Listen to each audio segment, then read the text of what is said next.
స్వచ్ఛమైన నాణ్యమైన గౌదర్పార్ పూజా ఉత్పత్తులు www.gaudarpar.com ద్వారా ఆన్లైన్ లో ఆర్డర్ చేయండి. మీ ఇంటిని దేవాలయంగా మార్చుకోండి. నమస్కారం. మనతో పాటు వద్దిపతి పద్మాకర్ గారు ఉన్నారు. వారు త్రిభాషా సహస్రావధానిగా, ప్రవచనకర్తగా, ప్రణవ పీఠాధిపతిగా, సంగీత సాహిత్యాలలో ప్రయాణం చేస్తూ వేలాది మందిని, లక్షలాది మందిని ఓలలాడిస్తున్న బహుప్రతిభామూర్తి.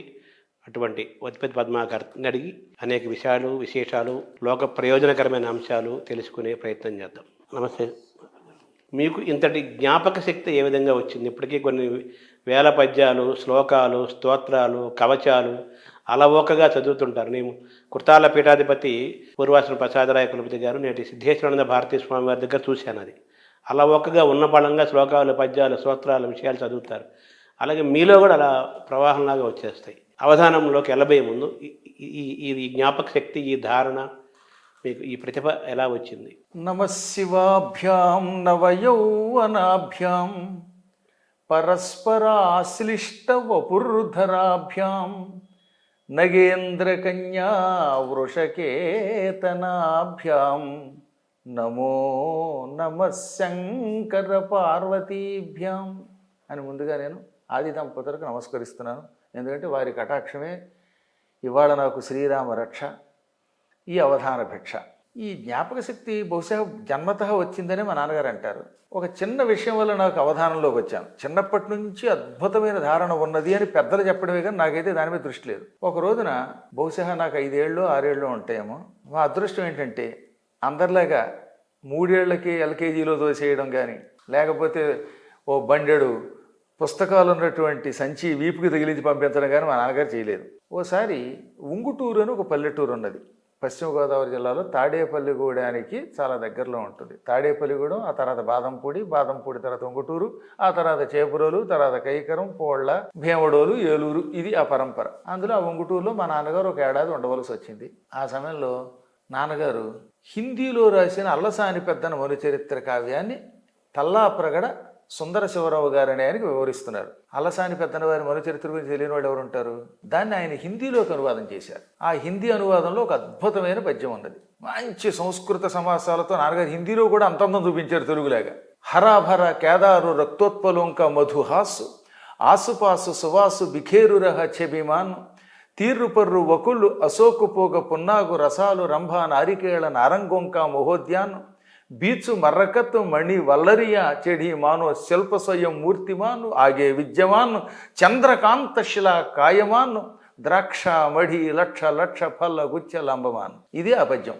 అది మా నాన్నగారు నేను ఇలా అనువాదం చేశాను ఫలానా పద్యానికి అని చెప్పగానే అది పక్కన కూర్చొని వింటున్నాను. నేను వింటున్న వాడిని మళ్ళీ కాసేపునాక చివరిని చెప్పింది ఏమిటి? ద్రాక్షామడి లక్ష లక్ష ఫల గుచ్చ లంబమాన అన్నాను. అది వింటున్న ఈ తల్లాప్రగడ సుందర శివరావు గారికి ఆశ్చర్యం కలిగింది. నాకు హిందీ రాదు, తెలుగు అక్షరాలు కూడా ఇంకా పూర్తిగా నేర్చుకోలేదు, కొద్దిగా నేర్చుకుంటున్నవాడిని. అటువంటి వ్యక్తి ఓ పద్యం అనగానే చివరి పాదం అని చెప్పగానే మొత్తం పద్యం అన్నావా అని ఆయనే అడిగాడు నన్ను. అప్పుడు ఈ పద్యం అప్పచెప్పా. ఈ కుర్రవాడి దగ్గర అద్భుతమైన ప్రతిభ ఉందండి, ధారణ ఉన్నదండి, కాబట్టి ఇతనికి మనుచరిత్ర అంతా నేనే దగ్గరుండి కంఠస్థం చేయిస్తాను అని ఆయన ఆ రోజు నుంచి ఏం చేశారు, శపథం పట్టి కేవలం 3 రోజుల్లో గుణింతములు అక్షరములు అన్నీ నేర్పేశారు. అంటే కేవలం అక్షరాలు గుణింతలే, ఇంకా భాష కూడా కాదు.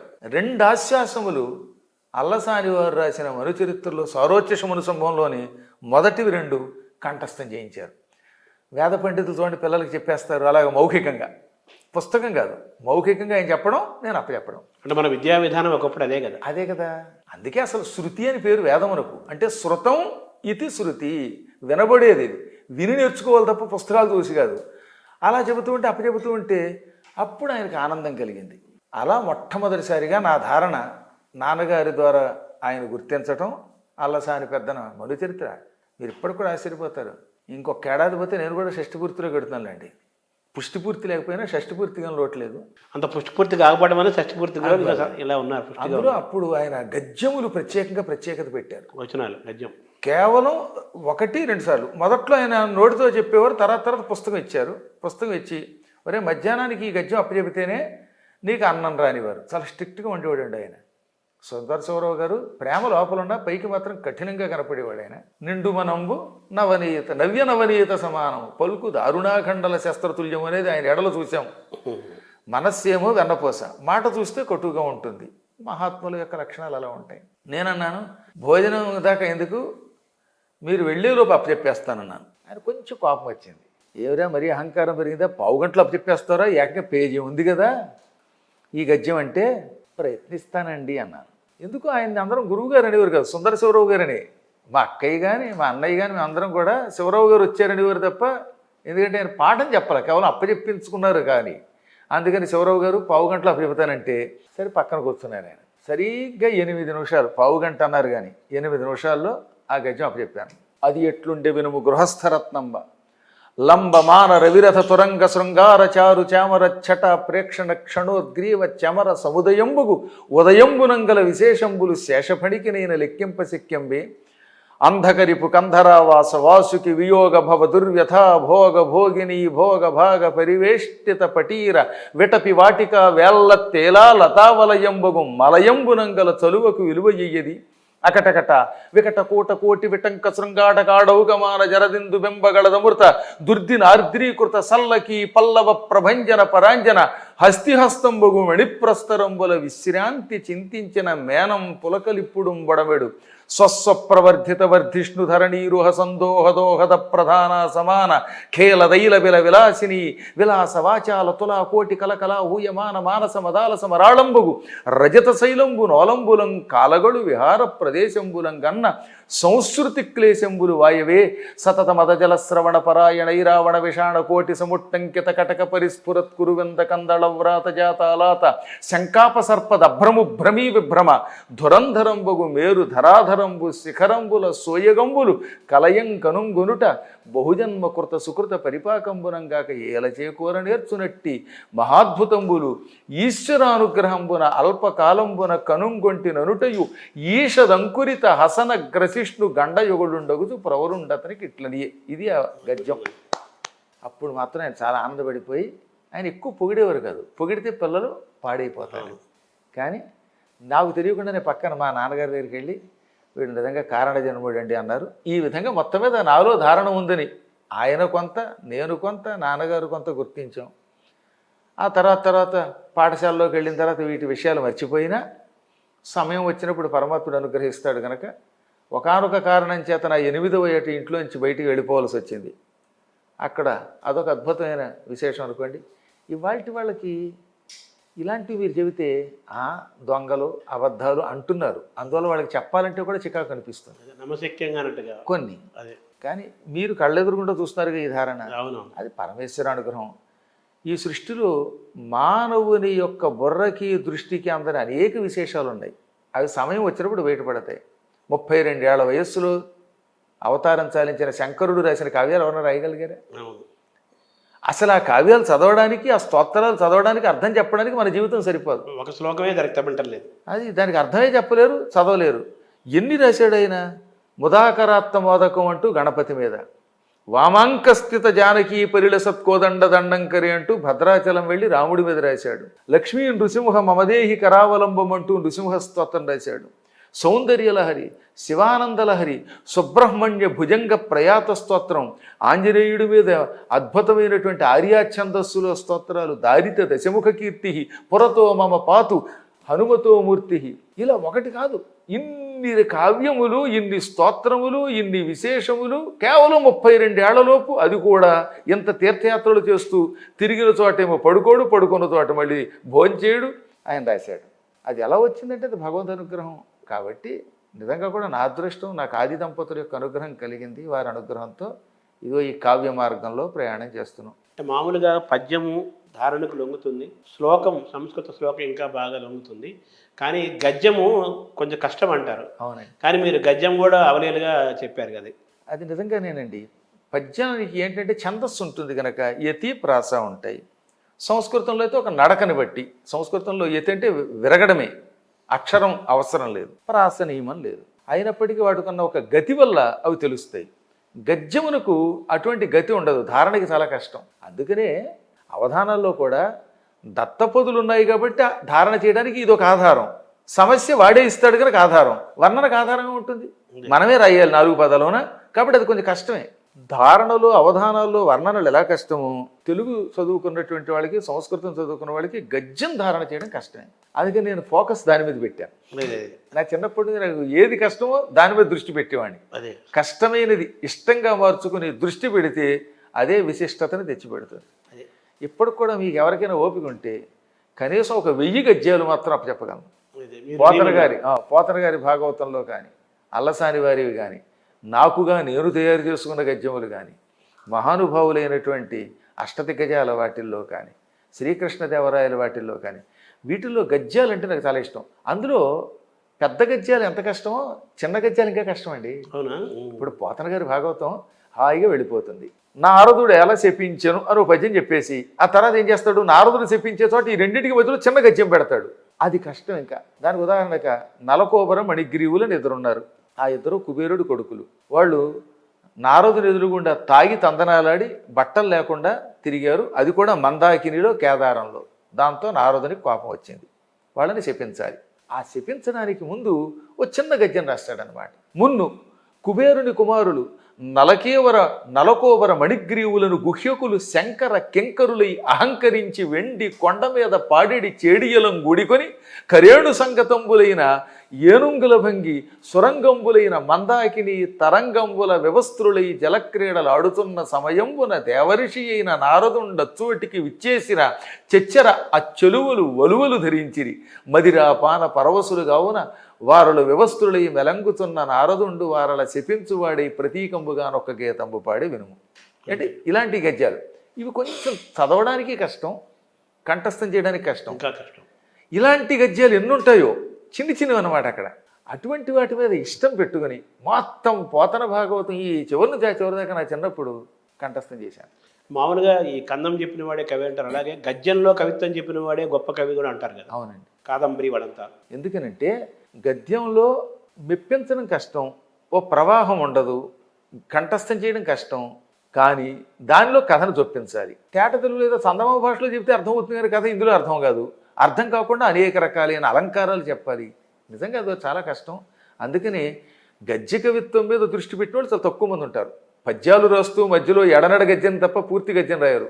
మహానుభావుడు కాదంబరి రాసినటువంటి వ్యక్తులు పక్కన పెడితే. కానీ ఇప్పటికి కూడా చెంపు కావ్యం రాసిన భోజుడు కానీ, సంస్కృతంలో చెంపు రామాయణం, చెంపు అనే శబ్దమునకు గద్య పద్యముల మిశ్రితము అని అర్థం. చెంపు అంటే గద్యము పద్యము కలిపి ఉంటే. చిక్కనగా రచన పద్యమున గద్యములను రచించేదని కృతులు అంటాడు కదా. కానీ కేవలం తెలుగు వాళ్ళు మాత్రమే అసలు చెంపు అని పేరెట్టరు. వాళ్ళు చెంపు అని పెట్టకపోతే గద్య పద్యాలు లేవని అర్థం, కేవలం శ్లోకాలు ఉంటాయి. కానీ మన వాళ్ళు అలా పెట్టకుండా ప్రతి కావ్యము పద్యం గద్యం కలిపి రాశారు. ఆ పేరు పెట్టకుండా దాన్ని పాటించారు. ఒకవేళ ఎవరైనా అందులో వచనం గద్యం రాయకపోతే నిర్వచనం అని పెట్టారు. అది నిర్వచనోత్తర రామాయణం. అది కూడా తిక్కన గారే రాశారు. కాబట్టి నిర్వచనము అనేటటువంటి పేరు వాడకపోతే ఖచ్చితంగా అందులో గద్యం ఉండవలసింది. ఆ గద్యాలు ఎంత హాయిగా ఉంటాయనండి. వాటి మీద మాత్రం నాకు మొదటి నుంచి దృష్టి ఉండేది అనమాట. మక్కువ.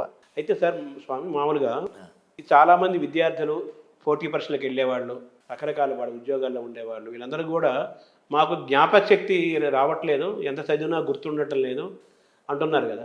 ఈ జ్ఞాపక శక్తిని ఏ విధంగా పొందవచ్చు? మీకంటే సహజంగా వచ్చింది మీలాంటి వారికి. జ్ఞాపక శక్తి మనం సాధించవచ్చా? సందేహం లేకుండానండి. ఇప్పుడు పిల్లలకి జ్ఞాపక శక్తి రావాలంటే వాడు ఏం చేస్తున్నాడు, ఓ వాట్సాప్ చిన్నపిల్లలకి తెలియకుండా వచ్చేస్తుంది. అసలు కంప్యూటర్లో వాడుకున్న నాలెడ్జ్ మనకి ఎక్కడ ఉంది? మనకంటే నాకు, మిమ్మల్ని పక్కన పెట్టండి, మీకే ఉండొచ్చు. కానీ నాబోటి వాడు అవధానంలో ఉంటాడు, ఏదో ఫోన్ చూడడం. మా మనవాడికి అసలు ఫోన్ అంటే ఏమిటో తెలియనటువంటి వాడు అందులో అన్ని ఛానల్స్ మార్చేస్తున్నాడు. అంటే సహజంగానే ఇవాళ వాళ్ళకి దాని మీద దృష్టి ఉంటుంది. అలాగే జ్ఞాపక శక్తి పెంపొందించుకోవాలనే దృష్టి కావాలి.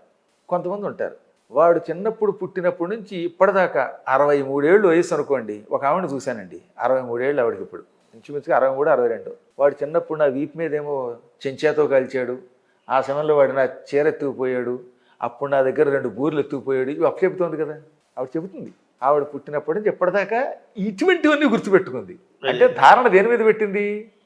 చిన్నప్పుడు ఎప్పుడో మా అన్నయ్య నన్ను జుట్టు పెట్టుకు పీకాడు, నన్నేమో లేకపోతే పిలక పట్టుకు లాగాడు, నా బూరెలు ఎత్తుకుపోయాడు, చెంచాతో మీద కాల్చాడు. చదువు మీద లేదు.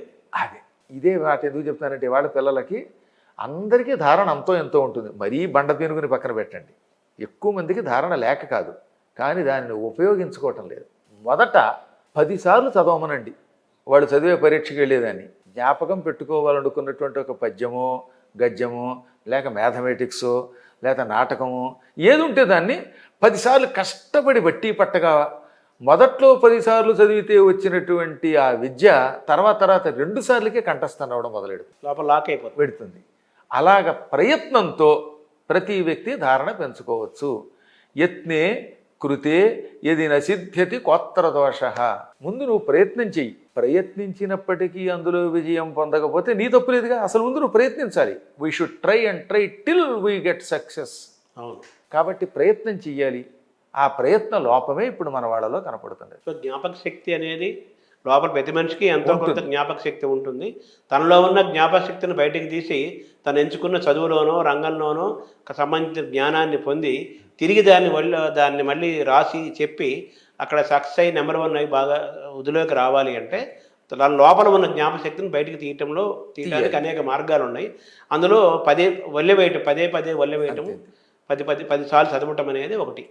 ఇంకా ఏమైనా ఉన్నాయా జ్ఞాపక శక్తి పెంచుకోవడానికి సూత్రాలు? ఏం లేదని ఒకటే పదే చదవడం, చదివిన తర్వాత వదిలేయకూడదు. అందుకే మన వాళ్ళు ఏమన్నారంటే పూర్వకాలంలో అనభ్యాసే విషం శాస్త్రం అజీర్ణే భోజనం విషం అనగా. ఇప్పుడు నేను చదివానండి, ఒక ఆయన ఉన్నాడు, ఏ కారణం చేతనో సంస్కృతం చదువుకున్నాడు పరీక్షకి. అది ఆ తర్వాత వెంటనే మళ్ళీ వల్లి వేస్తే అప్పుడు అది ఏమవుతుంది, స్థిరపడిపోతుంది. ఎప్పుడో పరీక్షకి సంస్కృతం చదివి మళ్ళీ జీవితంలో దాన్ని ముట్టుకోకపోతే ఇప్పుడు అభ్యాసంలో లేకపోవడం వల్ల ఆ శాస్త్రం వాడి కొత్త ఈ విషం అయ్యిందిట. అందుకని అభ్యాసములో లేని శాస్త్రము విషం. నా చిన్నప్పుడు నేను చాలా కాలం 10th క్లాస్ పాఠం చెప్పాను. అన్ని మ్యాథమెటిక్స్ సూత్రాలు గుర్తున్నాయి. కానీ ఇప్పుడు 1992 నుంచి ఇప్పటి వరకు అంటే 32 ఏళ్ళుగా నేను పాఠం చెప్పట్లేదు. దానివల్ల ఏమైపోయింది, ఇప్పుడు మ్యాథమెటిక్స్లో చాలా వరకు అన్నీ మతిమరుపు వచ్చేసింది, లెక్కలు పక్కకి వెళ్ళిపోయి. ఇది సంస్కృతం తెలుగు హిందీ తప్ప ఇంకోటి దృష్టి లేకుండా అయిపోవడం సాధనలో ఉన్నాయి. ఆ రోజుల్లో నేను చాలా క్యాలిక్యులస్ చెప్పేవాడిని. ఆ క్యాలిక్యులస్లో కూడా 10th క్లాస్ వాడికి డిగ్రీలో ఉన్నటువంటి సూత్రం చెప్పేవాడు. లిమిట్ ఆఫ్ ఎక్స్టెన్సెస్, లిమిట్స్ తెలుసు కదా, క్యాలిక్యులస్ గుర్తుంది కదా. Limit of x to the power of n minus a to the power of n by x minus a when x tends to a అనేదానికి nx to the power of n minus 1 అనేది సూత్రం. ఇది డిగ్రీలో ఉండేది, మాకు ఇంటర్లో ఉండేది కాదు. కానీ ఇంటర్లో నేను ఈ సూత్రంతో లెక్క చేశాను. అప్పుడు ఆ మాస్టర్ అన్నారు, నందులు గారు అని ఒక ఆయన ఉండేవారు, ఒరే ఇది ఎలా కాదు, x² minus a² by x minus a అన్నదాన్ని x plus a into x minus a by x minus a వేస్తే ఈ x minus a కొట్టుకుపోతుంది కనుక అప్పుడు ఈ x అనేదాన్ని దానికి టెన్సెస్లో వేసేసినట్టయితే సూత్రం కలిసి వస్తుంది అనేవారండి. అంటే మామూలుగా లెక్కలైనా సంగీతమైనా ఛందస్సు అయినా అన్ని లెక్కలే కదా, జ్యోతిష్యమైనా అంతే, అంతా లెక్కలే కదా. దీన్ని డైరెక్ట్గా లెక్కలని చెబుతున్నారు కానీ ఇక్కడ సంగీతం లెక్కలే కదా, పద్యం ఛందస్సు లెక్కలే కదా, జ్యోతిష్యం లెక్కలే కదా. సో ఆ మ్యాథమెటికల్ థింకింగ్ అనేది సహజమైంది, ఉండాలి. దాన్ని అభ్యాసంలోకి తీసుకురావాలి, చూపించాలి. ఇప్పుడు ఎప్పుడో చిన్నప్పుడు చదివారో పద్యం, దాన్ని మళ్ళీ ఏం చేయాలి, వల్లి వేసుకుంటూ ఉండాలి. ఎవరున్నా లేకపోయినా లోపల వెళ్ళిపోతూ ఉండాలి. అందుకే నేను మీతో మాట్లాడుతున్నా అలా లోపల వెళ్ళి సాగుతూనే ఉంటుంది. అప్పుడు మీకు తెలియకుండానే అది దృఢమైపోతుంది. బాగా దృఢమైతే ఇంక నిద్రట్లోనే వస్తుంది. కారు డ్రైవింగ్ నేర్చుకున్న కొత్తల్లో ఒక 5-6 నెలలు తెగ తిరగాలండి. తిరిగితే ఏమవుతుందన్నమాట, కారు డ్రైవింగ్ మీద మనకి నైపుణ్యం ఏర్పడుతుంది.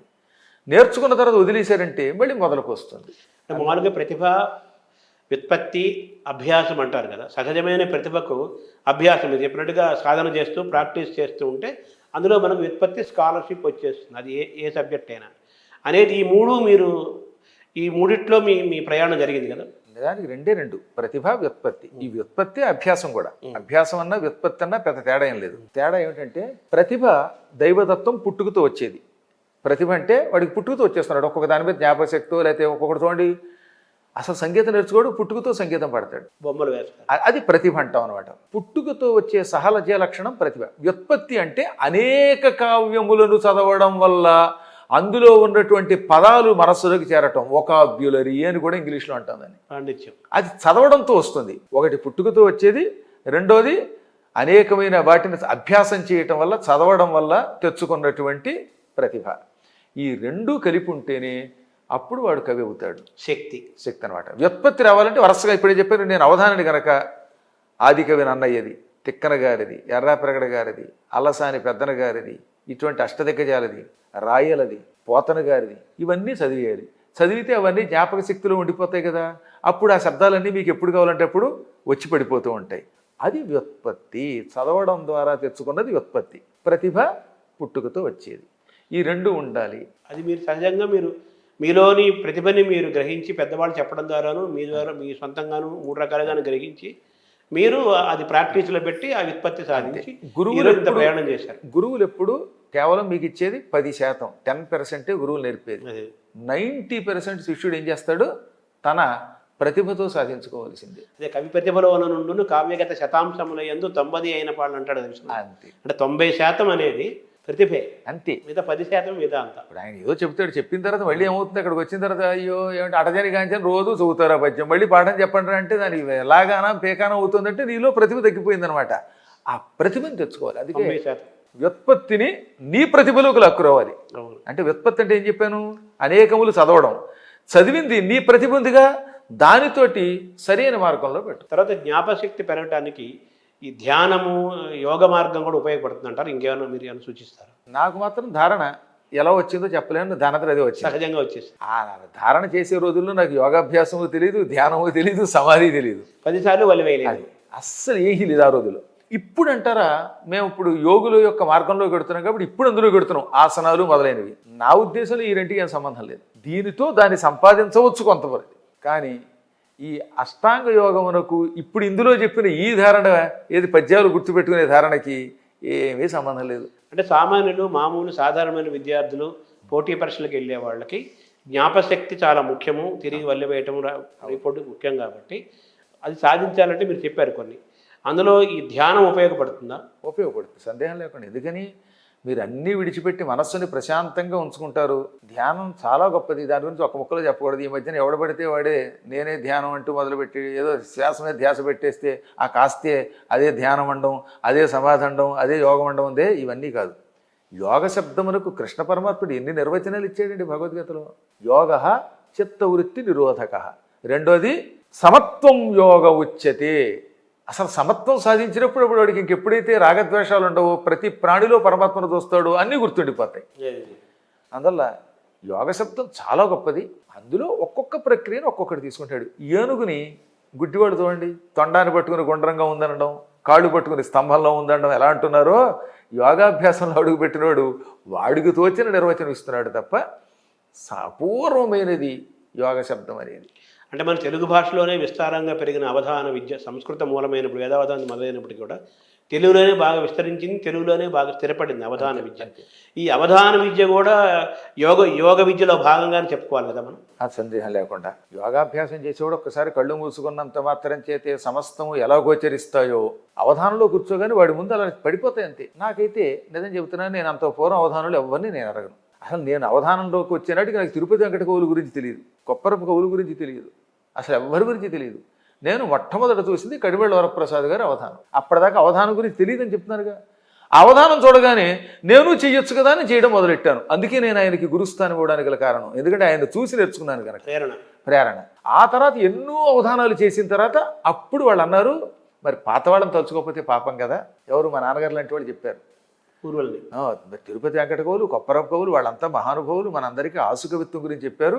వాళ్ళని గురించి కూడా తెలుసుకుని వాళ్ళ పద్యాలు కూడా కంఠస్థం చెయ్యన్నాక, ఏది 5 శతావధానాలు చేశాక, 2000 సంవత్సరం నాటికి శతావధానాలు 5 ఓ సహస్రం చేశాక అప్పుడు నేను వీళ్ళ గురించి తెలుసుకోవడం మొదలుపెట్టారు. ఎందుకంటే పెద్దల్ని తలుచుకోవాలనేటటువంటి ఒక నియమం ఉంది, కృతజ్ఞత ఉండాలి కనుక. నాన్నగారు చెప్పారు అంతే, నాన్నగారు చెప్పబోట్టి. లేకపోతే నాకు ఏమీ తెలియదు. నా వాణిలో అందుకే ఎవరిదైనా ఛాయ్ కనపడుతుంది అవుతామండి. నా అవధానంలో పద్యం చదివేటటువంటి విధానంలో కానీ, పద్యంలో ఉన్నటువంటి పదాల్లో కానీ ఎక్కడ ప్రాచీన అవధానుల యొక్క ప్రభావం ఉండదు.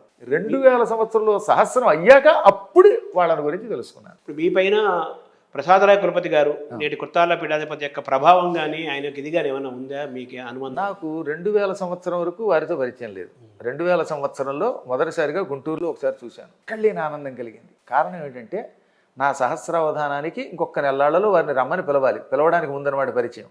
ఆనాడు శ్రీవత్స గోత్రం మాది అయింది. అసలు ఆనాటి విచిత్రం ఏంటంటే గొప్ప గొప్ప వాళ్ళంతా పీఠాధిపతులంతా శ్రీవత్స గోత్రం వాళ్ళు అయ్యారు.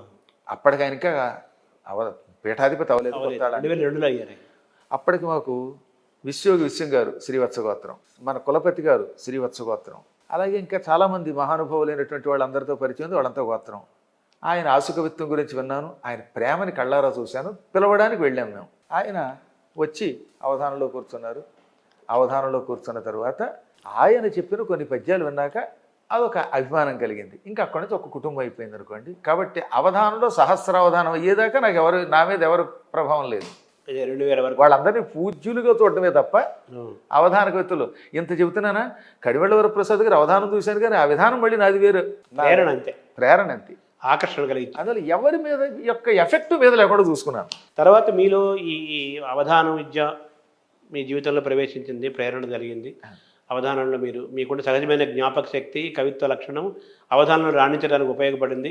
దాంతోపాటు నాన్నగారికి ఉన్న హిందీ భాషా జ్ఞానం మీకు రావటం, త్రిభాషలో మహాసహస్రావధానం చేసిన ఏకైక వ్యక్తిగా మీరు చరిత్రలో మిగిలిపోయారు.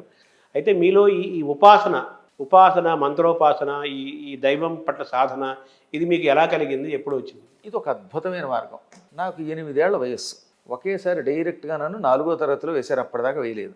ఏదో యోగశక్తి నన్ను, నువ్వు ఈ పాఠశాలలో చదువుకోవడం కాదు, నా దగ్గరికి రా అని పిలిచేది. ఎప్పటికప్పుడు రాత్రిపూట కానీ పగలపూట కానీ నా దగ్గరకు రా అని ఒక వినపడేది. ఒక రోజున అనుకోకుండా నేను, అదొక విచిత్రమైన పరిస్థితి అనుకోండి, ఇంట్లోంచి బయలుదేరి వెళ్ళిపోయాను ఎవరికి చెప్పకుండా. చాలా రోజుల పాటు సాక్షాత్తు కాశీ వెళ్ళి మా నాన్నగారిలో చదువుకోవాలని నా కోరిక.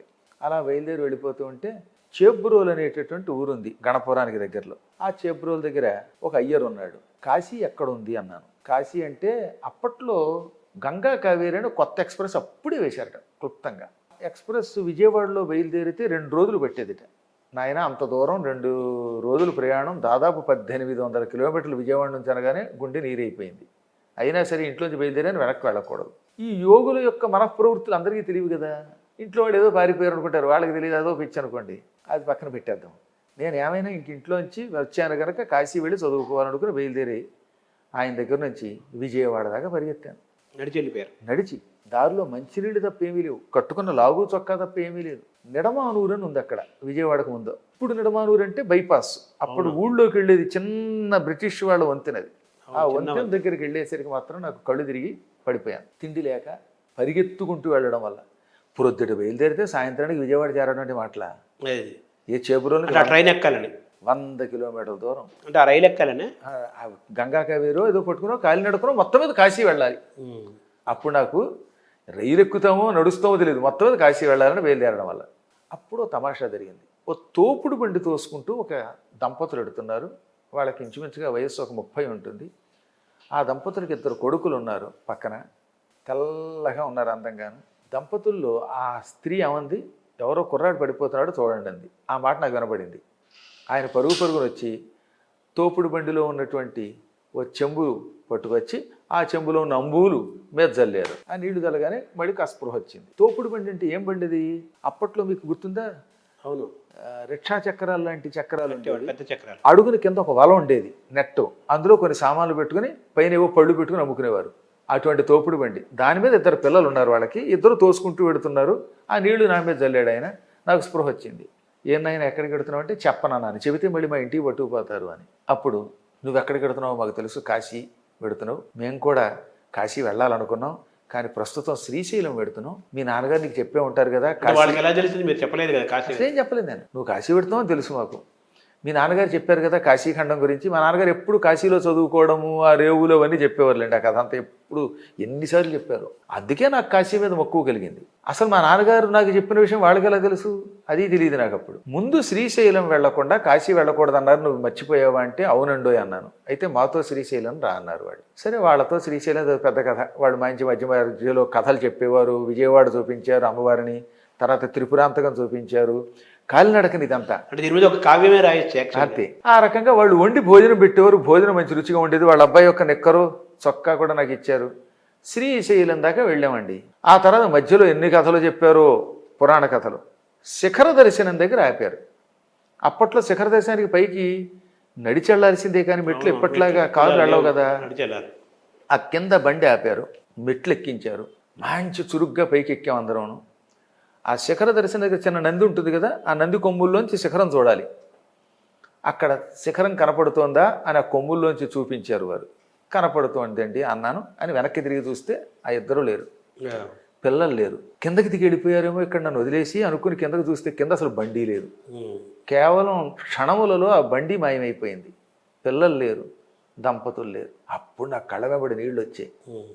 నాకు జీవితంలో పద్యం అంటే తెలియదు అప్పటిదాకా, రాయడం ఏదో కంఠస్థం చేయడం వేరు కదా. ఎవరో రాసింది, ఛందస్సు తెలియదు, రాయడం తెలియదు, కందము తెలియదు, నా బందా తెలియదు.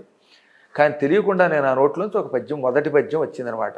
నా నోము పండి దైవం మానుష రూపేణ అనడి మాట ఏ సత్యం బైనది అంబాసాంబులు పూనుకొనుచు నన్ను నధ్వమున రక్షంపం. ఇది కందంట. అప్పటికి నాకు తెలియదు కదా, మా నాన్నగారు చెప్పారు. తర్వాత లెక్కలేస్తే కందం ఇది. అంటే పార్వతీ పరమేశ్వరులు విఘ్నేశ్వరుడు కుమారస్వామి వచ్చినట్టుగా భావించాలా?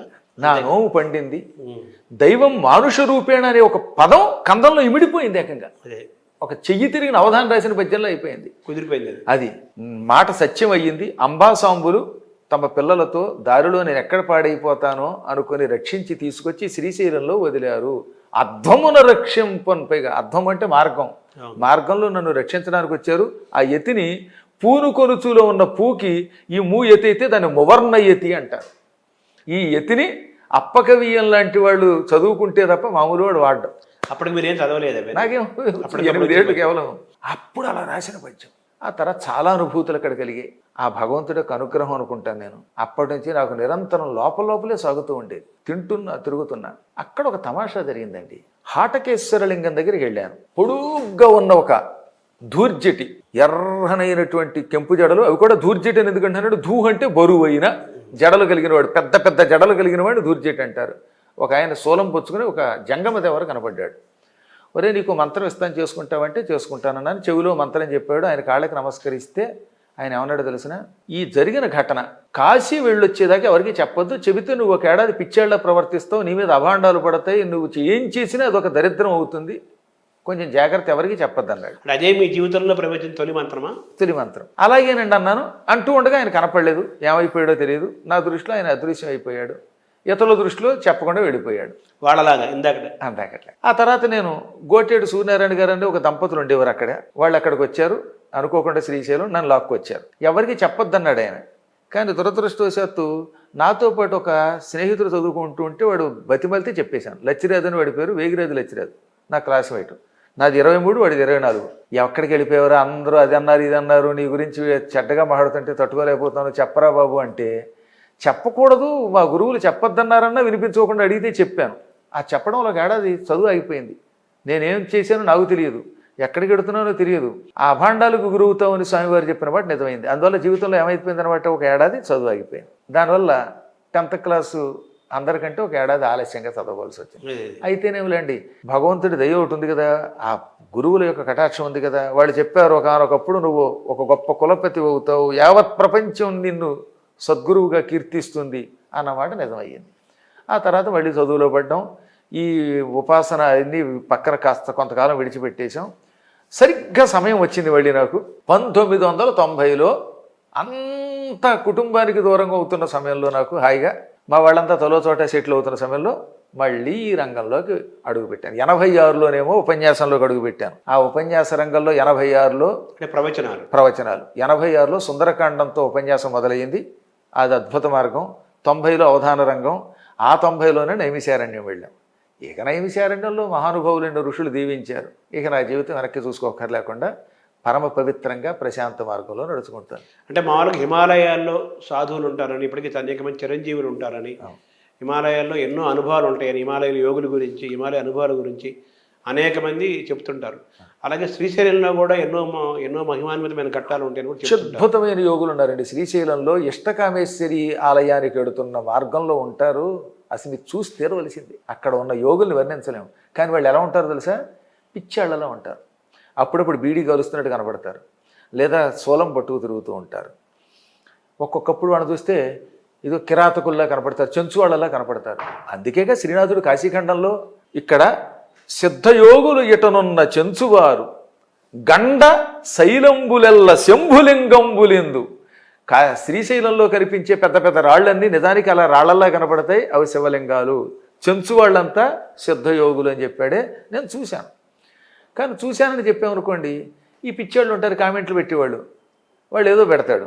అందుకని మేము చాలా వరకు యోగ రహస్యాలు అవి చెప్పడం మానేసాం. అప్పుడప్పుడు ఒక్కొక్కసారి మీ బోటి వాళ్ళ కోసం చెబుతూ ఉంటాం. అది మా కోసం, సంతృప్తి కోసం, మీకోసం చెప్పడం. అంటే హిమాలయాలలో మీరు చాలాసార్లు వెళ్ళారు కదా? వెళ్ళాను. హిమాలయాల్లో మీకు జరిగిన దర్శనాలు అంటే అద్భుతమైన దర్శనాలు జరిగాయి. అది కూడా నా జీవితంలో ఒక గొప్ప మార్గం. నేను చాలా ఆ వయస్సులు కొన్ని గుర్తులేవు నాకు ఇప్పటికి కూడా, ఎందుకంటే వయస్సు గుర్తు ఉండకుండా చేస్తారు వాళ్ళు. ఒకప్పుడు నేను కాలినడకన కేదార ప్రాంతానికి వెళ్ళాను. ఎక్కడి నుంచి? అప్పటికి నేను ఏలూరు మరి అయితే మేము బహుశా గణపురంలోనే ఉన్నాను. ఏదైనా పశ్చిమ గోదావరి జిల్లా. పశ్చిమ గోదావరి నుంచి కాలినడకన హరిద్వార్ నుంచి క్రమంగా అప్పట్లో సిక్కులు బాగా దారిలో వాళ్ళకి వాహేగురు అనే ప్రాంతం అని తెలుసుగా మీకు. బదరి వెడుతూ ఉంటే దారిలో సిక్కులకు ఒక గొప్ప ప్రాంతం ఉంది. ఆ ప్రాంతం నుంచి వాళ్ళు వెడుతూ ఉంటే వాళ్ళతో వాళ్ళు కాలినడక నడతారండి. పంజాబ్ నుంచి, ఢిల్లీ నుంచి నడిచి వెడుతూ ఉంటే వాళ్ళు పెద్ద కావిడోడి మోసుకుపోతూ ఉంటారు. వాహేగురు అంటారు, తెలుసుగా మీకు. అది వాహగురు అంటే వా అంటే వాసుదేవట, హా అంటే హరుట్ట. శివుణ్ణి విష్ణువుని వాహగురు అని తలుచుకుంటూ పెడతారు. అది నాకు తర్వాత ఒక సిక్కు స్త్రీ చెప్పింది. నాకు వాళ్ళ మీద పెద్దగా అవగాహన లేదు, కానీ వాళ్ళు కొంత దూరం ఉన్నారు కనుక నడిచి వెళ్ళాను. మొత్తం మీద కేదారం వెళ్ళాను. అది కార్తీక మాసం. కార్తీక పూర్ణిమ నాడు ఏం చేస్తారంటే, కేదారంలో లోపల పెద్ద దీపం వెలిగిస్తారు ఆవు నేతితో. ఆ తర్వాత బయట తలుపులేసి తాళం వేసేస్తారు, సీలు వేస్తారు. మళ్ళీ కార్తీక పూర్ణిమ నాడు సీలు వేస్తే వైశాఖ మాసంలో తీస్తారు, మే నెలలో. ఈ 6 నెలల పాటు ఇంకా తలుపులు తీయరు, ఎందుకంటే పూర్తిగా మనసులో కప్పడిపోతున్నది. దేవతల కాలంలో పూజ చేస్తారు కనుక ఆ గుళ్ళోకి వెళ్ళకూడదని ఒక నియమం. కానీ ఆశ్చర్యం అండి, కార్తీక పూర్ణిమ నాడు కలెక్టర్ గారి సన్నిధానంలో సీలు వేసి లోపల దీపం వెలిగిస్తే మళ్ళీ వచ్చి వైశాఖ మాసంలో తీస్తే లోపల దీపం వెలుగుతూనే ఉంటుంది. అఖండంగా 6 నెలలు. పైగా మంచు కదేం గడ్డగట్టదు, దీపం మాత్రం వెలుగుతూనే ఉంటుంది. ఎప్పటికీ ఎవరికి అంతుపట్టని గొప్ప టాప్ సీక్రెట్ అది. హిమాలయ పర్వతం. కానీ ఇంకా చిత్రం తెలిసిన మీకు, అందులో నెయ్యి కూడా పోదాం, ఆ ఒత్తి అలాగే ఉంటుంది. అవునా? అదిగో అక్కడ నేను కార్తీక పూర్ణిమ నాడు వెళ్ళాను. అయ్యాక అందరినీ కిందకి పంపేస్తారు. అందరినీ నాయనలారా ఇక ఉండకూడదు, కిందకి పోండి అంటారు. ఎందుకంటే ఉంటే మనం బతకలేం, మనబోటి వాళ్ళం. నేను కావాలని శంకరాచార్యులు వారు వెళ్ళిపోయిన మార్గం ఉంది కదా, అటు నుంచి నిర్వాణం చెందిన పదం, ఇప్పటికీ అక్కడ శంకరుడి విగ్రహం ఉంటుంది చూడండి. ఆ విగ్రహం పక్క నుంచి అలా కొండలెక్కి వెళ్ళిపోతాడు ఆయన. అక్కడికి మిలిటరీ వాళ్ళు వెళ్ళలేరు. అటువంటి చోట కొండ గుహ మీద మన ప్రధానమంత్రి గారు 2019లో ఎలక్షన్ అయ్యాక 3 రాత్రులు ఉన్నాడు ఆ కొండ గుహలో. ఆయన ఎంత గొప్పవాడో ఆలోచించండి. ఆయనకు ఒక శక్తి ఉంది, అంతేగా. మహాయోగి ఆయన, సందేహం లేకుండా. మాకు రాజకీయాలతో సంబంధం లేదు. గొప్ప వ్యక్తులు పొగడకపోతే అది మహాపాపం. ఇవాల్టి రోజున మానవ మాతృడు కాడు ఆయన. మన పూర్వజన్మ సుకృతం వల్ల మనకు ప్రధానమంత్రి అయ్యాడు. ఆయన కాపాడుకుంటే మనం బాగుపడతాం, లేకపోతే ఎవడి కర్మ వాడిది ఏదో. ఆ మహానుభావుడు ఆ కొండ గుహలో కూర్చున్నాడే, ఆ గుహ దాటి కిందకెడితే అక్కడి నుంచి కొంత మార్గం కనపడుతుంది. అసలు చాలామంది అప్పట్లో చెప్పింది ఏంటంటే ధర్మరాజు ఇటే వెళ్ళాడు అని. ఆ మార్గం నుంచి వెళ్ళాను నేను. అంటే మీరు ఎలా వెళ్ళగలిగారు? ఏమీ లేదు, నా ముఖం చస్తే చచ్చాను, ఎవడన్నా దొరికితే దొరికాడు. నేను చావడానికి సిద్ధపడి వెళ్ళానండి. నాకేం కోట్లు లేవు, నేనేం జమీందారుని గాను, డబ్బులు కూడా లేవు.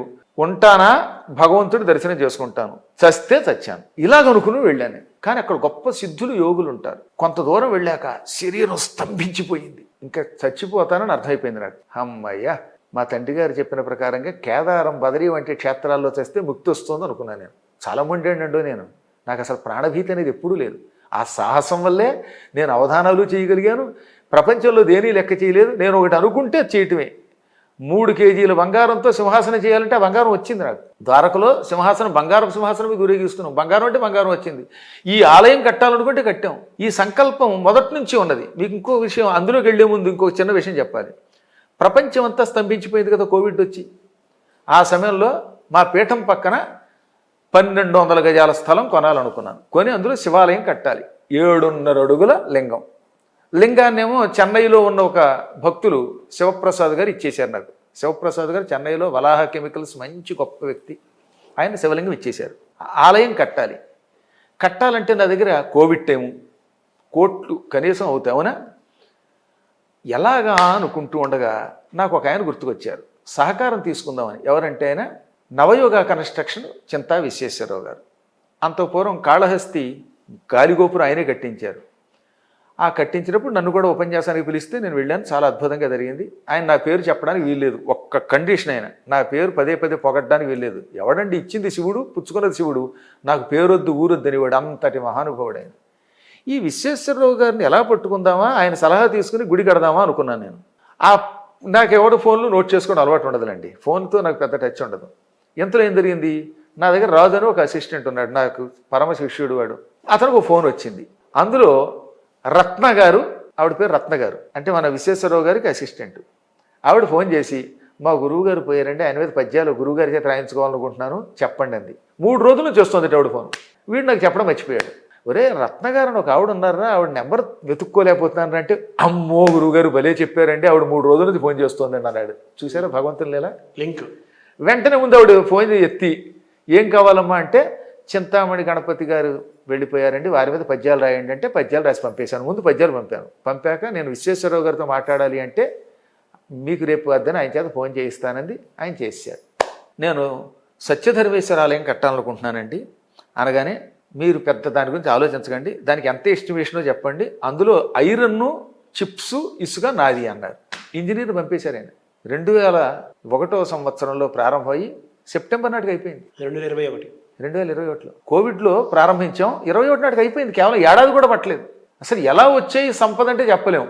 ₹1 అప్పు ఉండదు, ₹1 నిలవ ఉండదు, పని అయిపోయింది. దానికి అయిపోతుంటుంది. ఆ రకంగా ఎక్కడెక్కడి వాళ్ళు ఈ మొండితనం, ఎందుకంటే మొదలు పెడితే అవడం అనేది ఒక లక్షణం ఉందని చెప్పడానికి చెప్పాను. అలా నేను చావడానికైనా సిద్ధపడి భగవంతుడి సన్నిధానానికి మాత్రం వెళ్ళాలనే కోరికతో వెడితే ఒక యోగి కనపడ్డాడు. ఆయన ఒళ్ళంతా గొడ్డలిప్పుకుని ఉన్నాడు. కేవలం గోచిగుడ్డ కూడా ఉందో లేదో కానీ బూడిద పూసుకున్నాడు. ఆయన నవ్వుతూ, ఐసా సాహస్ మత్కర్ణ అని బుధం మీద తట్టి, ఈ చలికి తట్టుకోలేవు కానీ ఒక వేరు ఇస్తున్నాను, హిందీలో జడీ బూటీ అంటాం మూలికని, ఈ జడీ బూటీకో కావో అని ఇంత వేరు తీసి నాలుక మీద పెట్టాడు. నాలుక కొంచెం దురద పెట్టినట్టు అనిపించింది లైట్గా, కానీ అది నాలుక మీదకి వెళ్ళి కరిగిపోయి లోపలికి వెళ్ళిపోయింది. ఇక చల్లేదండి, దాహం లేదు, ఆకలి లేదు, నెల్లాళ్ళు పనిచేస్తున్నట్టు ఆ మూలిక. అలాంటి మూలికలు హిమాలయాల్లో ఉన్నాయి. అవి ఆ సిద్ధులు మాత్రమే కనిపెట్టగలరు. అవి దొరికితేనా మీ ఊడిపోయిన జుట్టు తెప్పించుకోవచ్చు, ఏదైనా చేయొచ్చు. ఎందుకు చెప్తున్నానంటే, నా జుట్టు మీరు 2019 వీడియోలు చూడండి ఒకసారి. మీరు ఈ ఇంటర్వ్యూ అయ్యాక 2019లో 15, 16 నుంచి కొంచెం కొంచెం ఊడి, నా జుట్టు కూడా కొంత ఊడింది, కానీ వచ్చింది మళ్ళీ ఇప్పుడు చూడండి. మీరు పాత ఇంటర్వ్యూస్ చూడండి ఒకసారి, అందరినీ చూడమన్నాడు. వద్దిపర్తి పద్మాకరు 2018లో గుంటూరులో చెప్పిన ఉపన్యాసాలు, 19 సెప్టెంబర్ వరకు ఒక తల, 19 తర్వాత వేరు.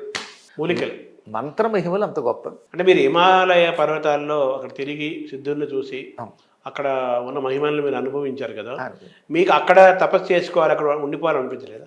ఈ వేరు ఇచ్చిన ఆయన ఉన్నాడు కదా, ఇది నెల్లాళ్లే పనిచేస్తుందని చెప్పాడు.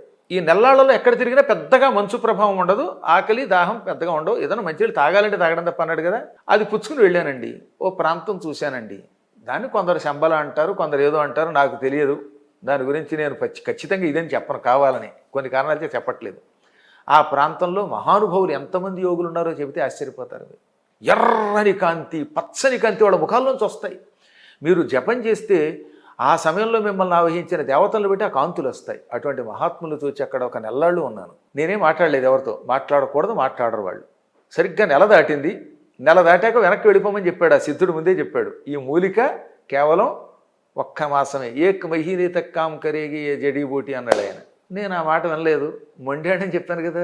నాకెందుకో కానీ ఆ వయస్సులో అక్కడ ప్రాణం పోతే వైకుంఠానికి వెళ్ళొచ్చు, లేక స్వర్గానికి వెళ్ళొచ్చు, లేక కేదారంలో పోయాను కాబట్టి కైలాసానికి వెళ్ళొచ్చు అనే కోరిక. అంతేకాని ఈ బయటికి రావాలని కోరిక లేదు. అంతే. ఈ ప్రజలతో నాకు సంబంధం ఇష్టం లేదు. మొదటి నుంచి నాకు కొంచెం ఏకాంత జీవిని అనుకున్నాను. కానీ ఈ నెల అయ్యాక శరీరం మళ్ళీ వణికిపోయింది, ఇలా శరీరం కంపించింది. ఎన్నాళ్ళటి నీరసం అప్పుడు ఆవహించింది. శక్తి పోయింది కదా, ఇక మూలిక శక్తి.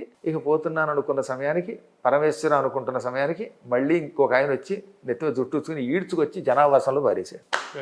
ఒరే నాయన, ఇంకా నువ్వు కొంతకాలం బతకాలి అన్నాడు. వాళ్ళ అనుగ్రహం అనుకున్నాను, వచ్చాను. కాబట్టి ఎందుకు చెప్తున్నానంటే, ఇలాంటి వాళ్ళు ఎంతోమంది ఉన్నారండి. అంటే వీళ్ళందరికీ ఒక్కొక్కరు కూడా 1000 సంవత్సరాల వయసు ఉంటుంది అంటారు, అది నిజమేనండి? సందేహం లేకుండా. వాళ్ళకి ఎంత కాలం ఉందో చెప్పలేము. కాలాన్ని జయించిన వాళ్ళు ఉన్నారు. అది ఏమీ పెద్ద కష్టం కాదు ఈ సృష్టిలో. మనం సాధించటం లేదంతే. ఈ భౌతికమైన తిండి, ఈ సుఖాలు, ఈ మానవ సంపర్కాల్లో పడిపోతున్నాం. సాధన చేస్తే ఏదైనా సాధ్యమే. తర్వాత ఇప్పుడు మనకు ఈ అశ్వత్థామ చిరంజీవుల్లో ఆయన ఒకరని మన సమాచారం ఉంది కదా. అలాగే ఆంజనేయ స్వామి ఎక్కువ హిమాలయ పర్వతాలు సంచరిస్తుంటారు అంటారు. వీటన్నిటినీ మీకు ఆ విశ్వాసం కలిగింది అక్కడ తిరగటం వల్ల? సందేహం లేకుండా అశ్వత్థామ గారి గురించి ఈ మధ్యన ఒక వ్యాసం కూడా చెప్పాను నేను, దాని మీద ఒక ఉపన్యాసం కూడా చెప్పాను. ఓహో. ఎందుకంటే కొంతమంది అశ్వత్థామ చచ్చిపోయాడని స్టేట్మెంట్ ఇచ్చారు. అదే లేదు నాయన, ఆయన కూడా చాలా గొప్పవాడు. ఎందుకంటే అశ్వత్థామ చిరజీవి అనే విషయం తెలియాలంటే నువ్వు ముందు భారతం చదవాలి. భారతంలో ద్రోణపర్వంలో ఉంటుంది. ద్రోణపర్వంలో ఏమనుంటుంది? అశ్వత్థామ ముందు నారాయణాస్త్రం వేశాడు కదా, ఆ నారాయణాస్త్రం కాస్త బొమ్మయ్యాక ఆగ్నేయాస్త్రం వేశాడు. ఈ ఆగ్నేయాస్త్రంతో అక్షౌహిణి సైన్యం భస్మం అయిపోయింది. దాంతో అర్జునుడు బ్రహ్మాస్త్రంతో అస్త్రాన్ని క్షీణింపజేశాడు. అప్పుడు అశ్వత్థామ నాకు దివ్యాస్త్ర బలము లేదు, అర్జునుడిని జయించలేకపోతున్నాను అని విరక్తి కలిగి ధనుస్సు కింద పారేసి యుద్ధరంగంలోంచి రథం దిగి నడిచి వెళ్ళిపోతూ ఉంటే వ్యాసుడు ప్రత్యక్షమయ్యాడు. జిగితొల్లుక ఆడగ నేలకు మొగిలేలుకు డిగ్గెన నగ ముందట దోచల్ విగత దురితత్వ భాసుండగు వేద వ్యాసుడం మహాపురుషునకు. ఈ తిక్కన గారి పద్యం. మెరుపు తీగతో కూడిన మేఘం భూమికి వచ్చిందా అన్నట్టుగా ఎర్రని జుట్టుతో నల్లగా ఉండే వ్యాసుడు ప్రత్యక్షమయ్యాడు. వ్యాసుడు నల్లగా ఉంటాడు కనుక మేఘంలో ఉన్నట్ట, ఆయన జుట్టు ఎర్రగా ఉంది కనుక అది మెరుపు తీగలా ఉందట. ఆయన కనబడగానే అశ్వత్థామ కాళ్ళ మీద పడి ఈ కృష్ణార్జునులు మనుష్యులు కదా, వీళ్ళని ఎందుకు చంపలేకపోతున్నాను అంటే అప్పుడు ఆయన మీ పూర్వజన్మ రహస్యం చెబుతున్నాను విను. కొన్ని కోట్ల యుగాల క్రితం హిమాలయ పర్వతాలలో బదరీలో నరనారాయణులు అనే పేరుతో ఈ కృష్ణార్జునులు విష్ణు స్వరూపులు తపస్సు చేశారు. ఎదురుగుండా ఇసుకతో శివలింగం తయారు చేసి పూజించారట. వాళ్ళేమో లింగాన్ని పూజించారట. దేంతో? శివలింగం. ఆ లింగం కూడా మట్టి ఇసుక కలిపి. కానీ నువ్వేం చేసావు? వాళ్ళకంటే గొప్పవాడు అవ్వాలనే కోరికతో వాళ్ళకి ఎదురుగుండా పోటీ ఆశ్రమం పెట్టుకున్నాడు. వినాయక చవితి పందిట్లో వాడో పందిరి వీడో పందిరి, ఎవడ లింగం వాడిదే, ఎవడి విఘ్నేశ్వరుడు వాడే. అలాగా వీళ్ళకి ఎదురుగుండా ఆయన కూడా ఓ ఆశ్రమం కట్టుకున్నాడు. కానీ శివపార్వతుల విగ్రహం తయారు చేశాట. శుభ్రమగు ఉర్విమృత్తిక సురుచిరంపు ప్రతిమా అని తిక్కన గారు రాశారు. సంస్కృతంలోనేమో వ్యాసుడు శ్లోకము రాశాడు. మట్టితో విగ్రహం తయారు చేసి శివుణ్ణి అర్చించాడు అశ్వత్థామ. వాళ్ళు ఏం చేశారు? లింగాన్ని చేసి పూజించారు. అప్పుడు శివుడు ముందు నీకు ప్రత్యక్షమయ్యి, ఓ మహర్షి, నువ్వు విగ్రహారాధన చేసావు, విగ్రహారాధన కంటే లింగారాధన కొన్ని వేల రెట్లు ఎక్కువ ఫలితం ఇస్తుంది, అది నీకు తెలియదు. అందువల్ల నువ్వు భవిష్యత్తులో అశ్వత్థామగా పుడతావు, చిరజీవి అవుతావు, ఆ తర్వాత ఒకప్పుడు వ్యాసుడి అవుతావు అన్నాడు. అందువల్ల ఆ మహర్షి అశ్వత్థామగా పుట్టాడు. వాళ్ళు ఏం చేశారు? వారలు లింగాధిష్టానారూఢులుగాను నర్చి అర్చించిరి భవ్యారాధన తత్పర మతులై గౌరీపతి నతుల నియమ కల్పన వెలయన్. వాళ్ళు లింగం మీద అర్చిస్తే ఈ తర్వాత అక్కడికి వెళ్ళాడు శివుడు. లింగాన్ని పూజించటం వల్ల మీరు నాకంటే గొప్పవాళ్ళు అవుతారు. దుష్ట శిక్షణకు అవతారాలు మీ ఇద్దరు ఎత్తుతారు. అందులో ఈ నారాయణుడు దశావతారాలు వంటి అవతారాలు ఎత్తుతాడు. యుద్ధంలో ఎదిరిస్తే నన్ను కూడా జయించే శక్తి మీకు ఇస్తున్నాను అన్నాడు ఆయన. అంటే అశ్వత్థామం భవిష్య వ్యాసుడు, భావి వ్యాసుడు. అది ఎందులో ఉంటుంది? దేవీ భాగవతంలో ప్రథమ స్కంధంలో ద్రౌణిర్వ్యాసో భవిష్యతి. ఇది దేవీ భాగవతం ప్రథమ స్కంధంలోని శ్లోకం ప్రామాణికంగా. అందులో ఎందుకు చెప్తానంటే శివుడు స్వయముగా నరనారాయణుల్ని మీరు అవతారమూర్తులు అవుతారు, నన్ను కూడా జయిస్తారన్నారు కాబట్టి కిరాతక రూపంలో వచ్చిన శివుడిని అర్జునుడు జయించగలిగాడు. అదే అవునా? కాబట్టి ఈ కథ వ్యాసుడు చెప్పి, నాయన నువ్వు మహర్షివిరా, అందువల్ల నువ్వు చిరజీవి అవుతావు, చాలా గొప్పవాడు అవుతావు అని చెప్పాడు. అందువల్ల అశ్వత్థామ చిరజీవి, భవిష్యత్తులో వ్యాసుడు అవుతున్నాడు. కుష్ఠరోగం 3000 సంవత్సరములు మాత్రమే అనుభవించాడు. ఆ తర్వాత మళ్ళీ ఆరోగ్యంతో ఇప్పుడు హిమాలయాల్లో ఉన్నాడు. మామూలుగా వ్యాసుడు అనేది ఒకరు కాదు అనేక మంది అని చెప్పి అనుకుంటారు కదా, అది నిజమేనా? సందేహం లేకుండా ఇప్పుడు 28వ వ్యాసుడు ఈయన పేరు కృష్ణద్వైపాయనుడు. అలా ఒక్కొక్క కాలంలో మొదటి యుగంలో బ్రహ్మదేవుడే వ్యాసుడయ్యాట. 28 మంది వ్యాసులు వెళ్ళారు. ఇప్పుడు 29వ వ్యాసుడు అగస్త్యుడు అవుతాడు. అగస్త్యుడు వ్యాసుడు అవుతాడని కాశీఖండంలో ఉంటుంది. ఆ తర్వాత మళ్ళీ రాబోయే కల్పం ఉంటుంది కదా, ఆ కల్పంలో ద్రౌణిర్వ్యాసో భవిష్యతి. మామూలుగా అర్జునుడు కర్ణుడు వీళ్ళిద్దరిలో కర్ణుడు గొప్పవాడనే ప్రచారం ఈ మధ్య జరిగి అందరూ గందరగోళానికి గురవుతున్నారు. గతంలో కూడా ఒక సినిమా వచ్చింది, అలాగే జరిగింది. కొత్తగా వచ్చిన సినిమా కూడా ప్రశ్నలు లేకెత్తిస్తుంది. అయితే దీన్ని ఎలా చూడాలి?